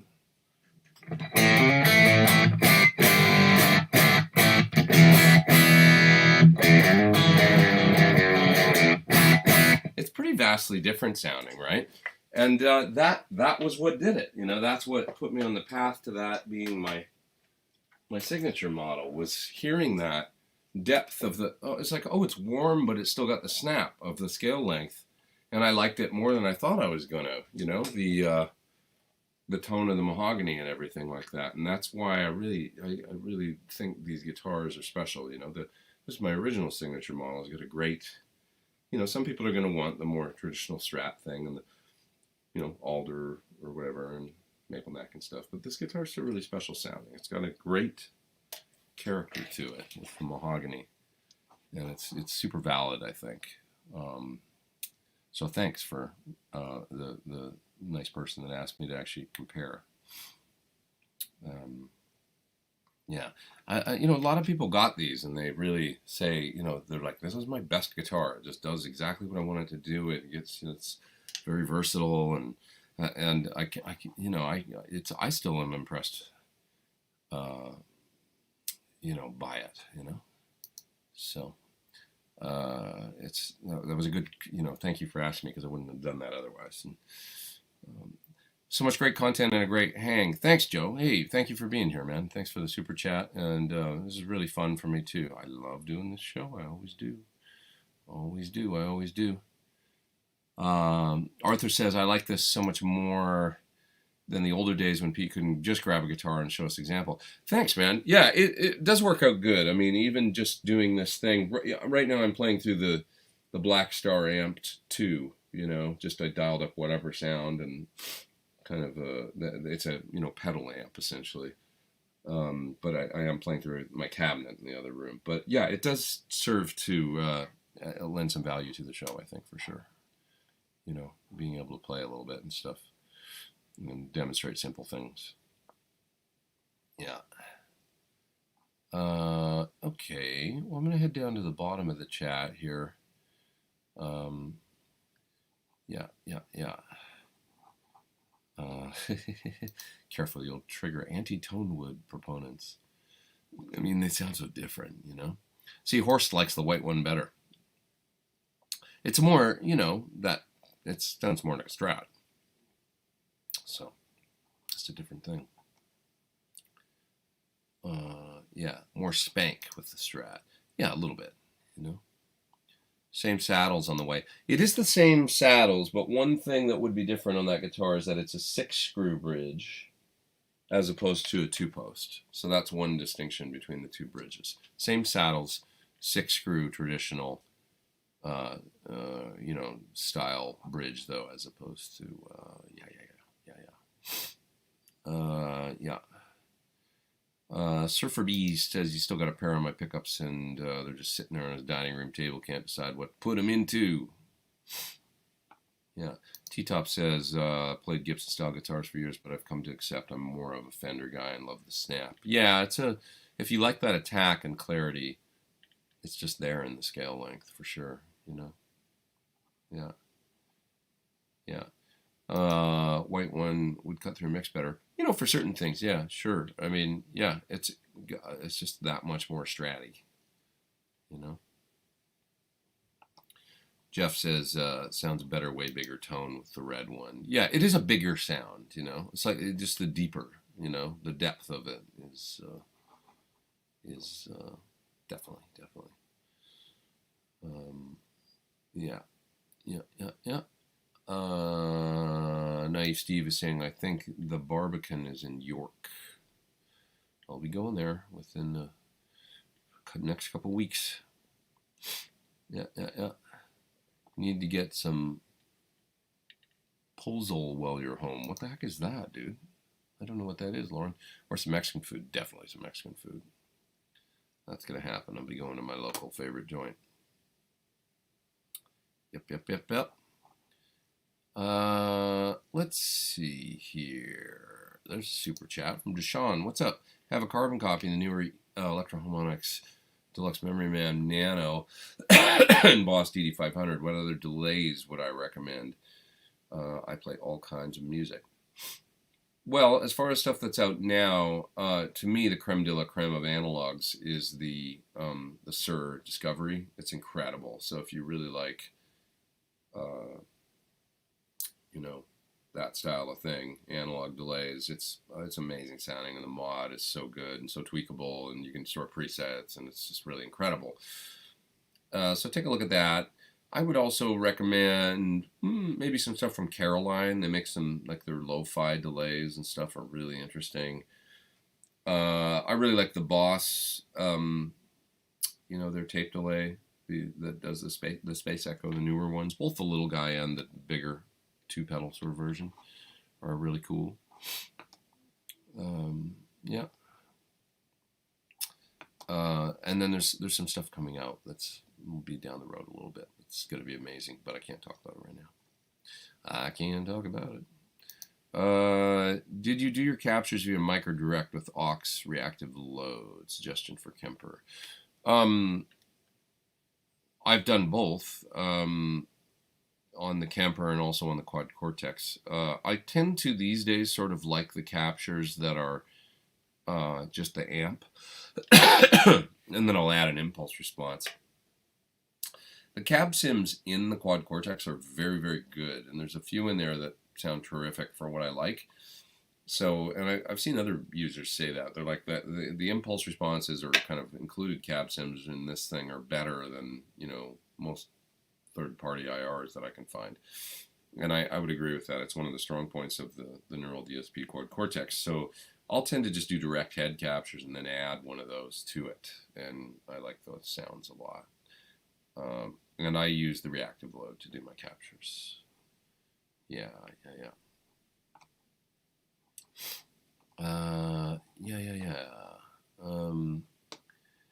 You guys are bagging on Oasis now. Mark's bagging on Oasis. I like Oasis. I like Oasis. I like Liam. I really like Noel's solo work. I like some of Liam's solo work, and I appreciate Oasis and quite enjoy them and for what they are. I was just stating a fact that they weren't bigger than grunge. Certainly not in the United States, you know. But in England, yeah, I get that. You know, in England that they had more of an impact. They were a massive phenomenon in the mid 90s. We know that. I'm still so far back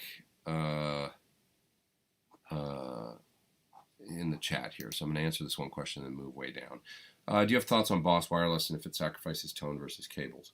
Well, one could argue, depending on your cables and depending on certain things, that you might get better tone with wireless because you're eliminating a lot of capacitance and stuff. So it depends on your cables, and it depends is the answer, you know.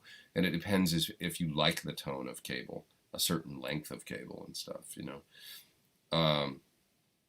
A buffered, which it is, signal from a wireless is going to be pure right out of the guitar, low impedance, and you're going to be able to drive long cable lengths and all the way through your pedal board and stuff, and it'll stay pretty pure. If it keeps you, can you tell the difference in wireless versus cables? Yeah, I mean, there is a difference because cable will actually degrade your tone.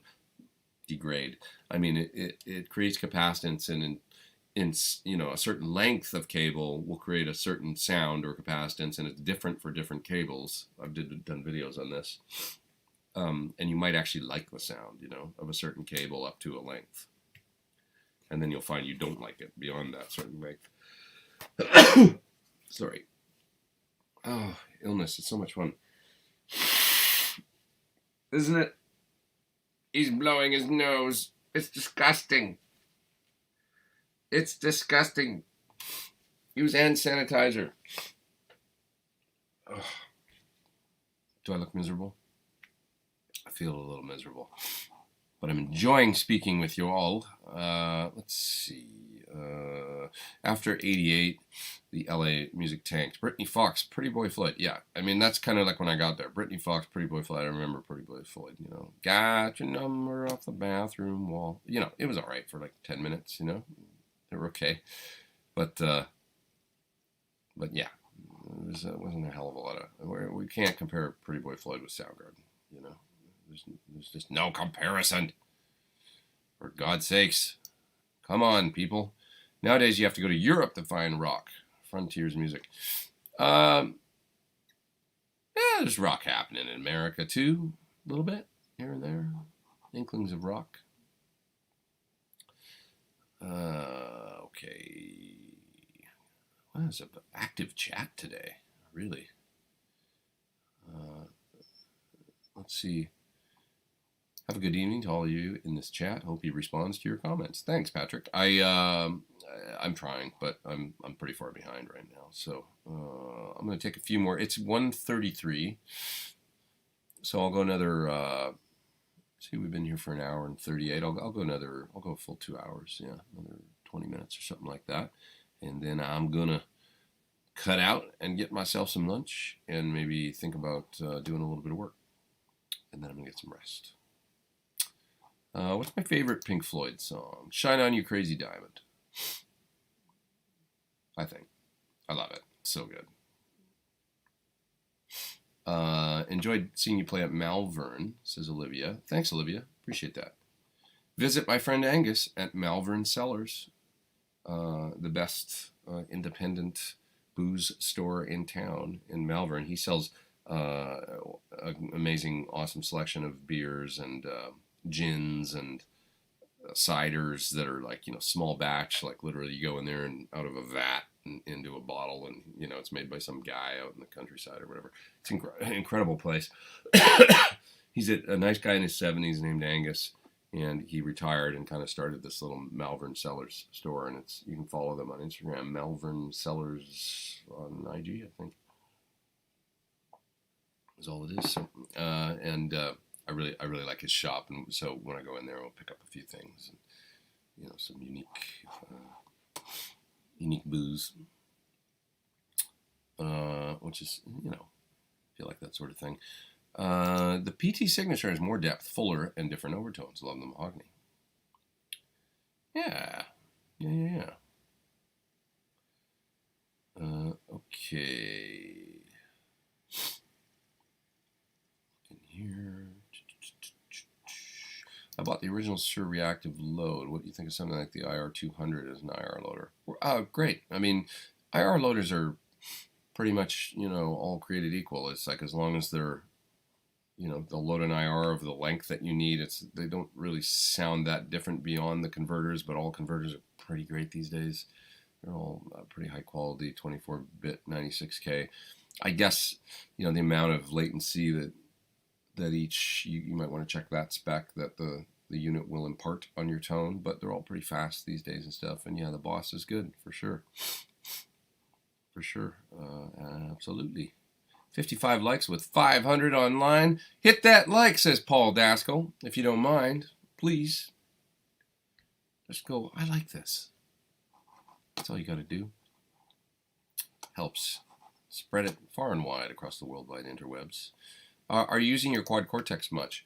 When I first got out on the road, I was hooking it up every day in my dressing room and using it as my, as my warm-up rig, little, backstage practice. And then I just got a little lazy about that, so I haven't been doing that for the last couple of weeks, but I really enjoyed it for the first week or so. I was hooking it up all the time, but I take it with me everywhere. And what is lacking in it? People complain about that thing, and I don't understand it because it's such a supremely capable device. The number one complaint I see about the Quad Cortex is that you're not able to load the plugins into it that Neural created. But I've never really understood why that's such a contentious point, because it's like, it does a ton of great sounds. It's its own device. It's like, I guess maybe because they said you were going to be able to, and then they haven't quite got there yet, or something.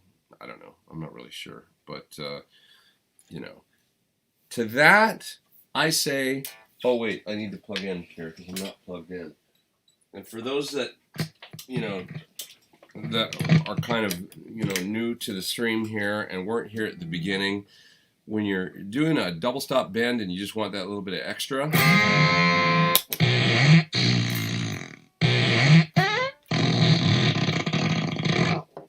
get yourself a fart pedal, because there it is. Just enhances your tone. True bypass, analog dry path. I wish Suhr made an SE series of guitars that are affordable and great, like PRS. PRS, we got to hand it to PRS, to be honest. They were incredibly successful with that endeavor. And I wouldn't have guessed they were going to be, because I guess Gibson's done it with Epiphone, and I guess Fender did it with Squier, and whatnot. But PRS with SE, with their SE line, they are really good guitars, I must say, for the money, I think, And I think it was a massive investment, probably risk, and they've done very well with it. Here's the thing with Suhr. John is by nature very, very, very, very hands-on. And the part of the business that he enjoys is being involved with guitars. He's not really a like, I want to make money kind of guy.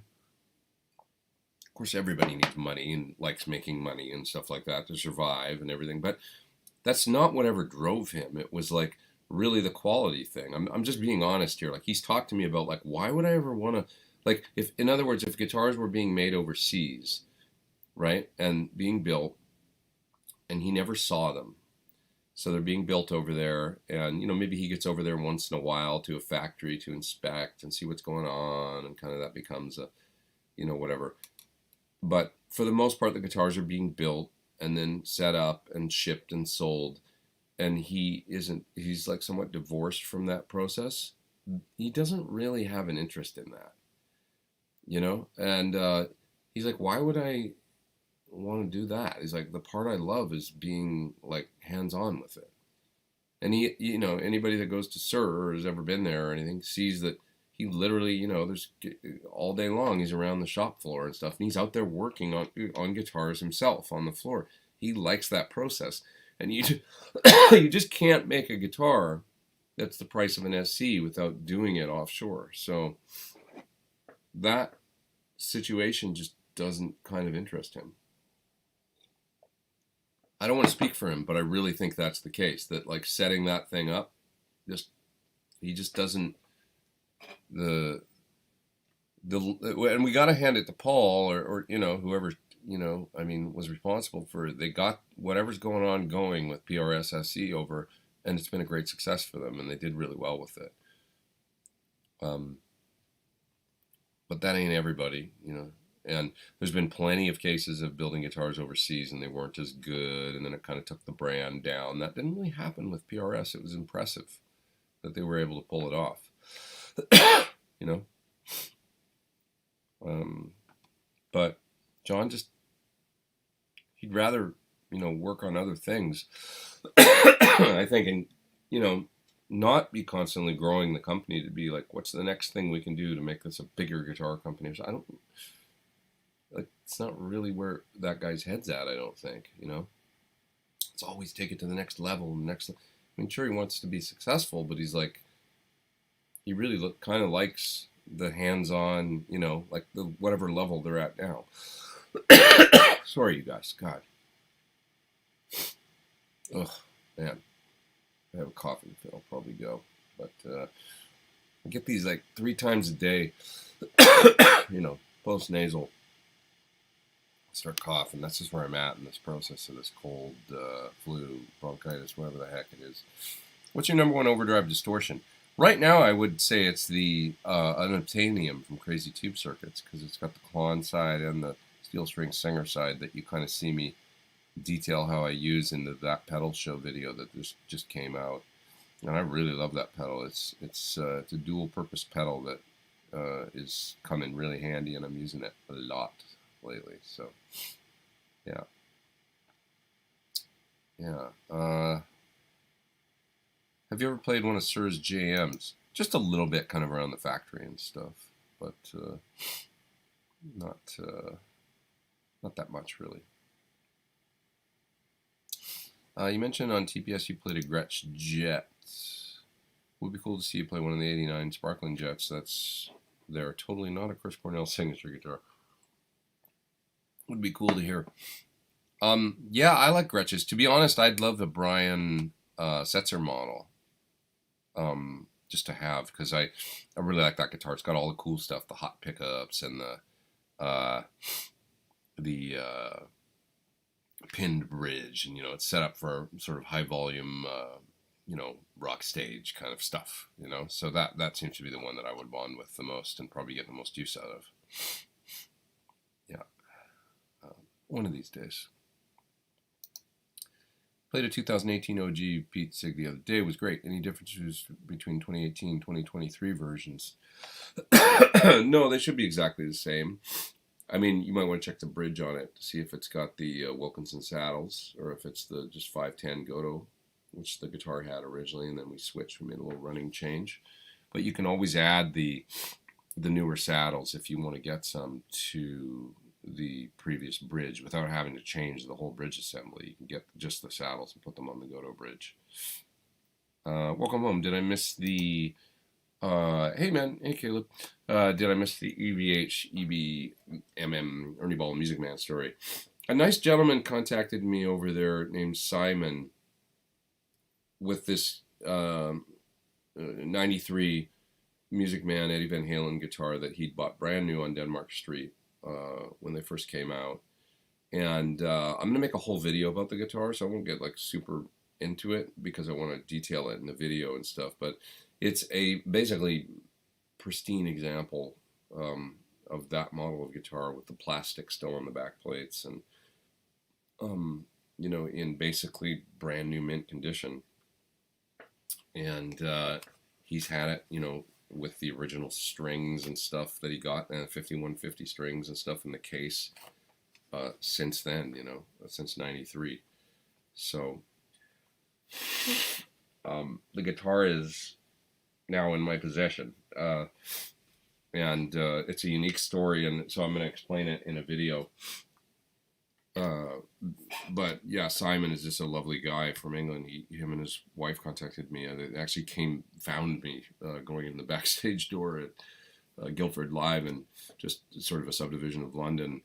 and told me the story of the guitar as I was coming back from dinner one day. They tracked me down, and I'm still sort of in shock over the whole thing, because I've always wanted one of those guitars. It's like a guitar I've looked for. I look for them on Reverb and stuff occasionally, and it was just one that I never got back in the day that I've always sort of Van Halen nut and everything, and they're just unique. But anyways, this one just kind of found its way to me, and so I'll make a proper video about the guitar with lots of photos and stuff. And when I get back here into the studio and stuff and can really show it, I will, in a way that really does it justice. But anyway,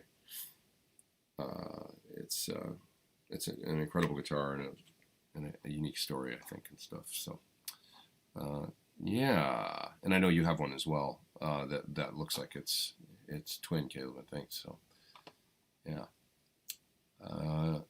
Yeah. All right. Let's see here. Let's see. Looking through the chat. I'm looking through the chat. Guitars for your project. The new EVH Relic Eruption is the best of all the EVH that I have. Do you like? Thoughts? I'm sick too, no fun. It is no fun.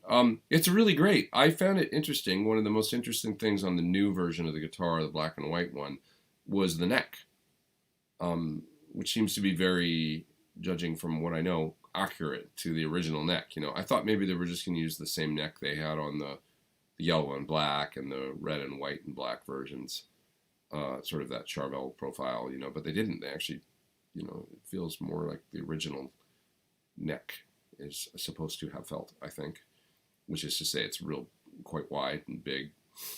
And it is a really, really, really cool guitar. I have, one here and need to play it more and stuff, but there's just only so much time in the day. So, but that you'll see it pop up in videos and stuff like that.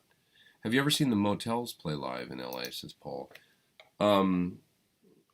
I can go one better than that. I used to play with Martha Davis. 1997, 98, I played with Martha for a while.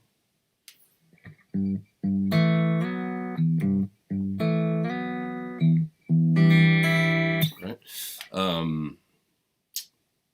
It's like I told you, only the lonely. Oh, I'm going to get flagged if I sing that in here.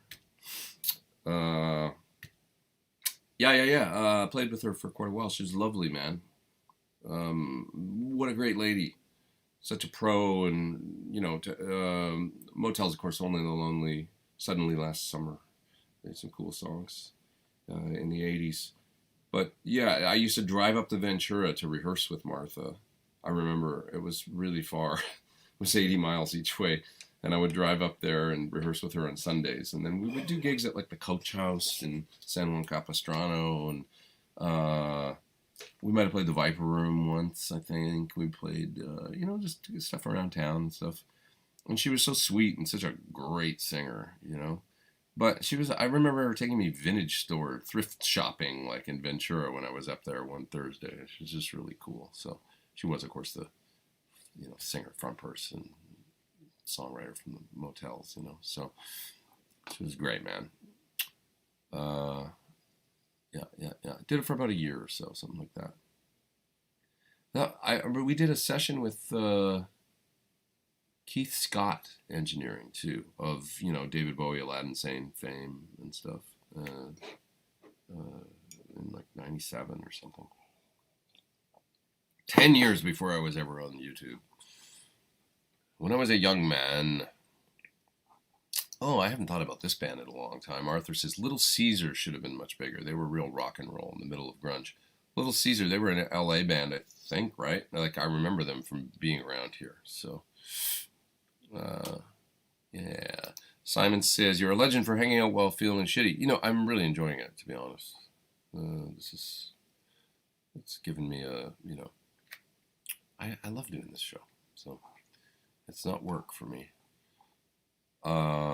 What's your thoughts? Let me see here. Oops, I just lost that chat. Let me see here. Josh from JHS said that single effect pedals are probably on the way out. No, I mean, I really don't think so. I mean, I see a lot of people using, modeling devices, but they've usually got a couple of pedals on their board too.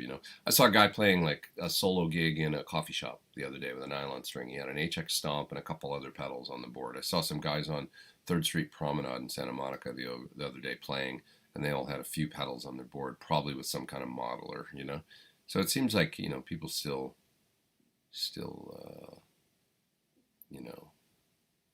like stuff like that. Single pedals every now and then. I still love single pedals. Were Alice in Chains, Soundgarden, Screaming Trees not real rock and roll? I mean, rock and roll is different to different people, To me, they're super rock and roll. I don't know. I mean, proper loud guitars and proper, aggressive, or, I mean, I don't know how you could listen to something like Down in a Hole and not think it's rock, or, Soundgarden, Limo Wreck, or how you could listen to, I don't know, real rock and roll. Who's, anybody that made that criticism, I'd love to see what they think is real rock and roll, as opposed to, rock and roll is like such a, that was, Elvis was rock and roll, right? Little Richard was rock and roll. Jerry Lee Lewis was rock and roll. The Beatles played rock and roll. The Rolling Stones played rock and roll. I had a great conversation that made a lot of sense to me with Wayne from Classic Rock Show. He's the bass player in Classic Rock Show, and he explained to me a little bit about growing up, because he's a couple years older than I am. Growing up, so late 70s, then early 80s in the UK, and the difference between mods and rockers, and the difference, like the Who weren't really viewed as a rock band, right? And I that took me a second to get my head around, but I totally understand it because I knew a little bit about the mods and rockers thing from Quadrophenia and everything else, right? And it's like, oh yeah, okay, that makes sense. Like, and he's like, yeah, like going to school, man, like literally, like you had to be in one team or the other, or it was like, you get in like proper fights and stuff like that, like on the way to school, and he's like, a lot of these guys that'll come see us play, they might still hang on to that, like Classic Rock Show fans, now they're in their 50s or something, they come see us play, or 60s even, and if we play a Who song, they might be like, whereas other people are like, this is great, because they're like, or maybe they're past all that and everything. And he explained to me that Iron Maiden was really confusing for, but also great, because they early with Paul Di'Anno and like the first Maiden stuff was a little more like punk, but they had long hair and stuff, so they looked like rock guys, but they were kind of playing punk sound. It was like, oh yeah, like British, second wave or whatever, British heavy metal or whatever they call it. But yeah, that wasn't really like in the beginning. It was a little more like, the early Maiden was, and then it kind of became what it became. They became their own sound, but how it was almost confusing for them at the beginning. Like, what's this band Iron Maiden? What are they like? They look like this, but they sound like this, and it was confusing. The human nature of trying to like, classify things and put everybody in a little box, I guess. But okay. Oh, there's a super chat. My Knees Hurt says that's a Motel song, Only the Lonely. Yeah, that was Motel's song. Renan said, how would you compare the Slush and Cream against an Alnico Gold? I would say the Cream is a little, I kind of like the Cream more. I would say it's probably going to be a little darker sounding, but in a really cool way. I like the Gold, though. Which speaker would you pair with the Cream on a 212 Marshall style amp? Well, that depends. If you want a real warm 212, that's high power that you could run with pretty much anything and not worry about it, get a red back. A Cream and a red back. So you'll have your kind of your Alnico and your ceramic and it'll be on the dark side. But you know, you can push the treble on the amp and not worry about it and stuff. And if you want to hear a redback, listen to my video I just did at that pedal show, and you'll hear the redbacks. There's 2 redbacks in that cabinet I'm playing. Definitely, I was like, oh, it's quite dark. You know, it's not. It sounds like it was loud in there, but it's quite. I was like muted on the top end, and in a way that a lot of people probably might like. You know, so check that out and see what you think. I would say the other one I would choose with the cream, if you want a little bit more full ceramic kind of sound, would be an H75 creamback. So you could go Alnico cream and H75 creamback. That would still be a fairly high power cabinet, because a redback will handle 150, I think. Creamback 75 is a 75 watt speaker, so you know you could probably safely run a 100-watt head with either, but you're definitely safe with the redback. So think about that if you're talking about blends, you know. Otherwise, you could just go 2 creams. Excuse me.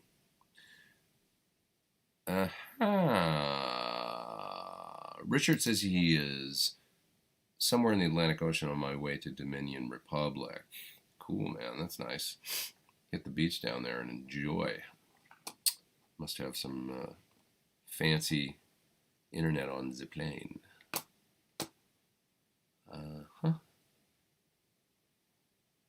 Let's see here.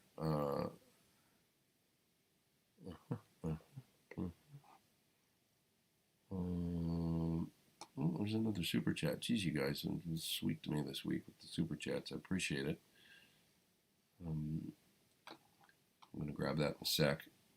I told my parents that Rush was rock and roll, and then played them a song. They said, "This does not sound like Elvis. This is not rock and roll."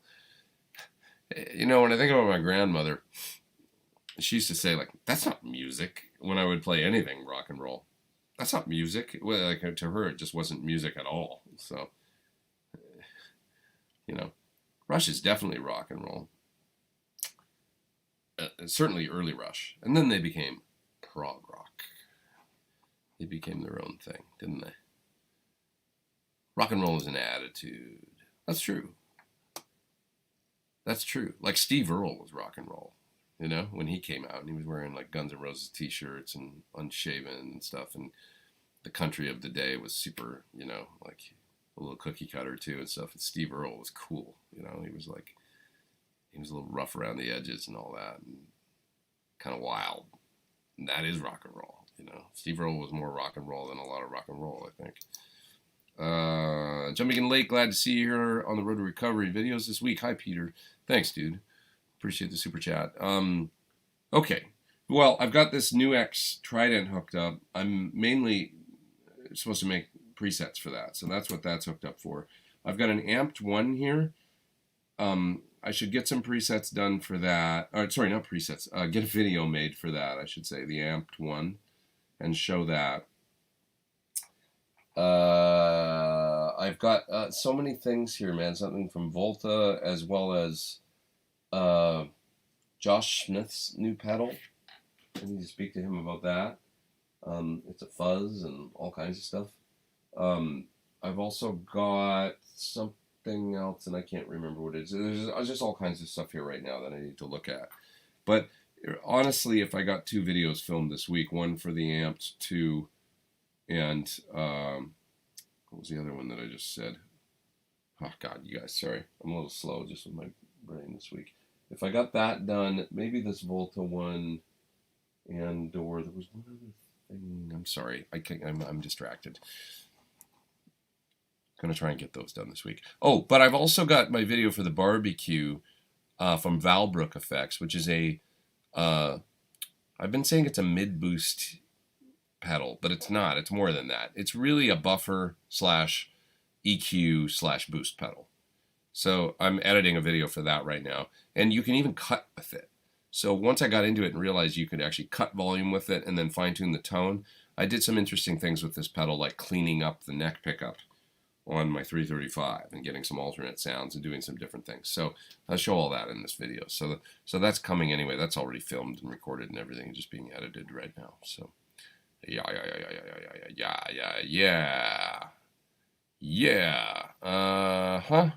Ooh, there's a super chat. how do you know when it's time to quit a band? You got to do it like George Harrison, I think, in the Get Back movie. Well, I guess I'll be leaving now. Oh, you mean like for the day or for no the band? And then you just kind of get up and walk out.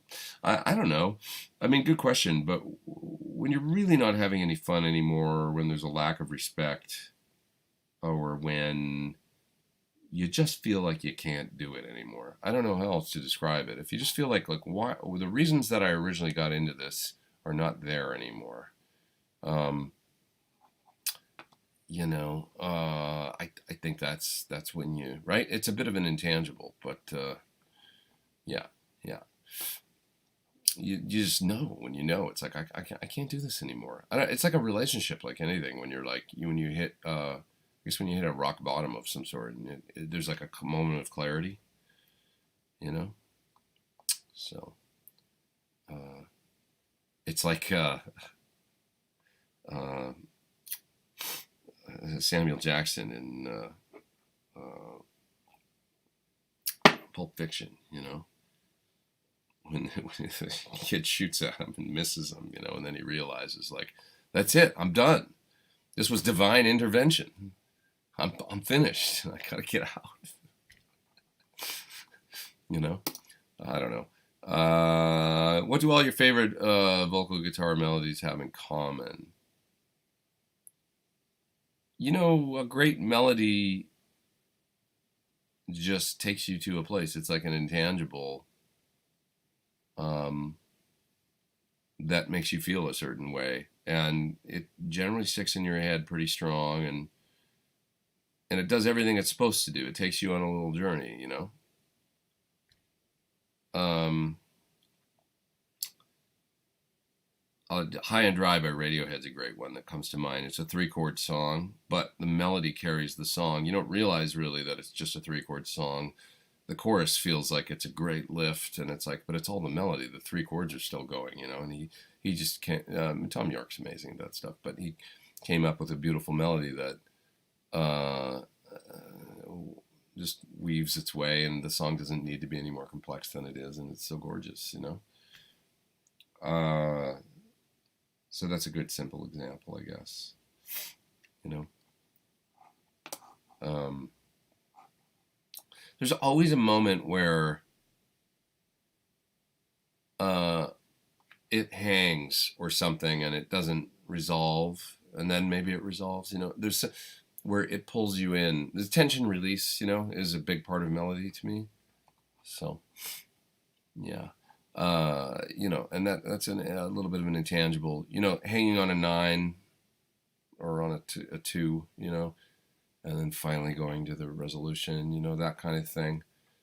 Is a that kind of thing where you play around the chord tones, and you're singing the, you know, extensions more, and it's unique but it works, and then it settles at a point, and it's just like, ah, God, that's brilliant, you know, melodies like that. So Gary says, how's your finger? It's good, dude. Yeah, it totally healed. So I just had to put on like a bunch of liquid bandage every day, and then like start religiously using some good hand cream and stuff to kind of heal up, you know, the problems I was having over there. So yeah, I won't be so cavalier with it next time. I'll be a little more careful about making sure I stay hydrated. Yeah. Most Foo Fighter tunes are 3 chords carried by the melody. Yeah, I guess so. I mean, I think there's some songs with more than 3 chords. You know, and the way that Dave plays things, like when we think about, you know, some of the Foo Fighters hits, it's like he tends to play off the guitar in an interesting way with his, you know, so that there's hooks going on the instrument, you know, at this, and also with the little call answer and things between the guitar riffs and the instrument, you know. Sorry, between the guitar riffs and the vocal melody, you know, and that holds your interest and stuff. So Yeah. Holly says Pete's back in LA. Hope you had fun on your tour. I have yet. We're 26 dates into about 40. So I've still, or maybe 24 dates or 25 dates into 40. So I've still got, I think, 16 gigs to go or something like that. So I'll be going back to finish up in about 6 or 7 days. Yeah. How do I make my rig louder? I use a Boss Katana. Oh, I've gone 2 hours and 10 minutes, so I better get out of here soon. 5 more minutes, I'll get out of here. I use a Boss Katana head, clean channel cranked, EVH Wolfgang, MXR line driver, running mono. Mono signal too quiet despite 10B boost with line. Well, it sounds like you're underpowered. How many speakers do you have? Is it a 412? I mean, you might want to get a different amp. That's a lot of boosting and stuff going on. You shouldn't need that, really, you know. Just get a true 50-watt tube amp, or you know, I can't imagine you'll think that you need more volume, but 50 or 100, you know. So it's cool to hear there's still people playing loud. Vince says, let's hear that Soldano. Not going to do it now because I got to go, but next week I can plug it in. Oh, no, I can't. Oh, yeah, I will be here. No, I won't be here next week. For Sunday Live next week, I'll be in Scotland. Scotland! If it's not Scottish, it's crap! So that's where I'll be next week. So that Soldano will unfortunately be quiet next week, but another time we'll do that.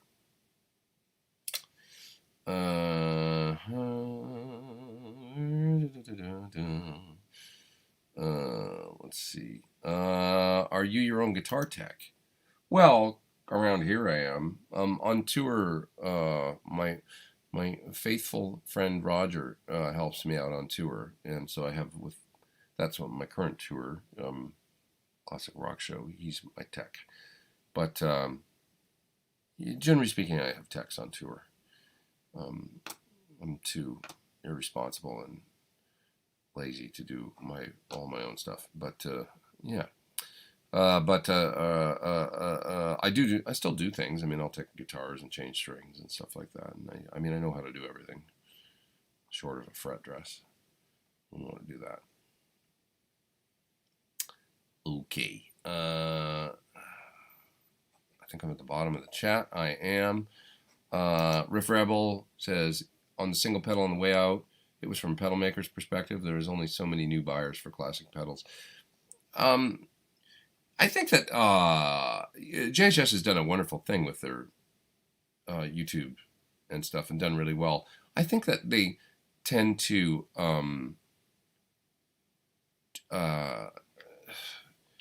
like, there's a lot of kind of, you know, the YouTube controversies and things that they tend to go there and trying to, you know, like, is this what's happening or is that? And they try to, you know, how do you make because that's just part of YouTube and part of, you know, having a successful channel, but I guess, you know, but how do you make it dramatic and, you know, stir up conversation and controversy to get people involved? And so occasionally Josh might say things that it's, you know, I think this is what's going on. This is going to go the way of the dinosaur. That's going to, and then discuss, and you get people involved in the conversation. It creates, you know, there could be an element of that, right? Am I crazy? No, but they do a great thing, and they make great videos and stuff, and so it's, you know, it's all part of trying to clickbait, says US Blues, to a degree, you know, but I gotta hand it to them. They make great, you know, they've done some great stuff, and they make great videos and have a successful channel. Here's a good question. Can you tell me why you use API preamps? Because they rock. API is fast and punchy and rock sounding.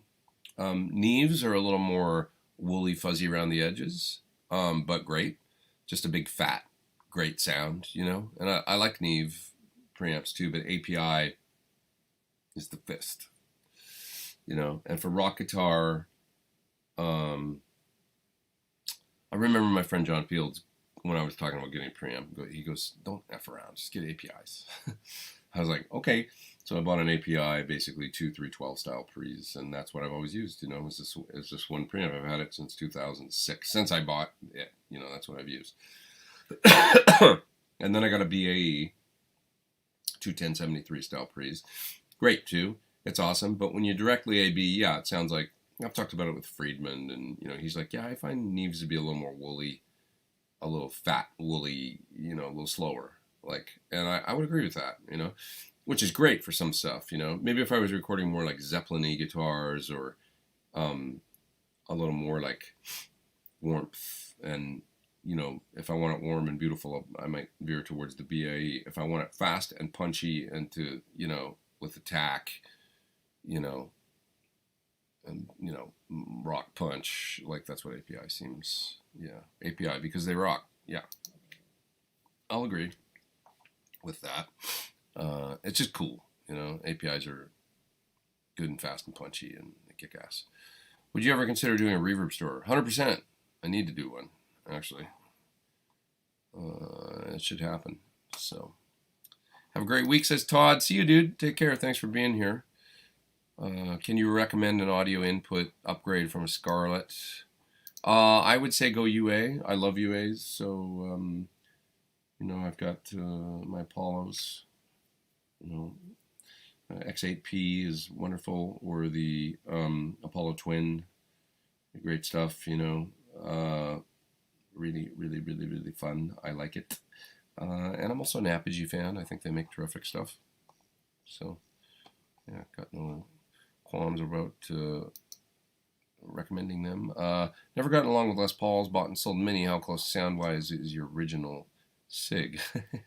We did this already today. Hi, Andrew. But since you've got a super chat coming in hot and fast here, I'm going to show you, because it was actually a really fun comparison. It's kind of funny you're asking the same thing again, but I'm going to show you. So, yeah, it's funny because we did this earlier. But here's my original signature on the bridge pickup, right? And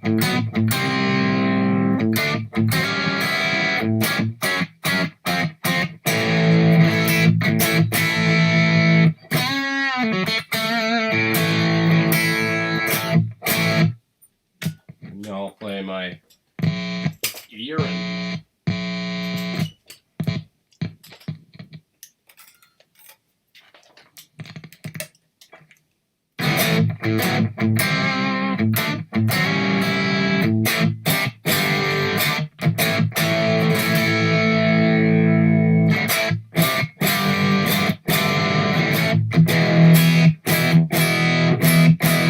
Pretty different sound.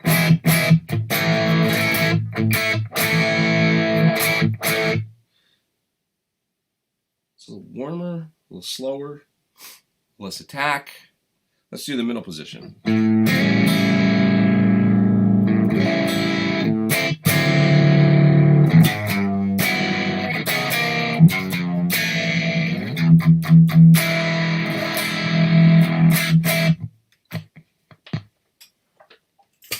Back to my original signature guitar. Middle position.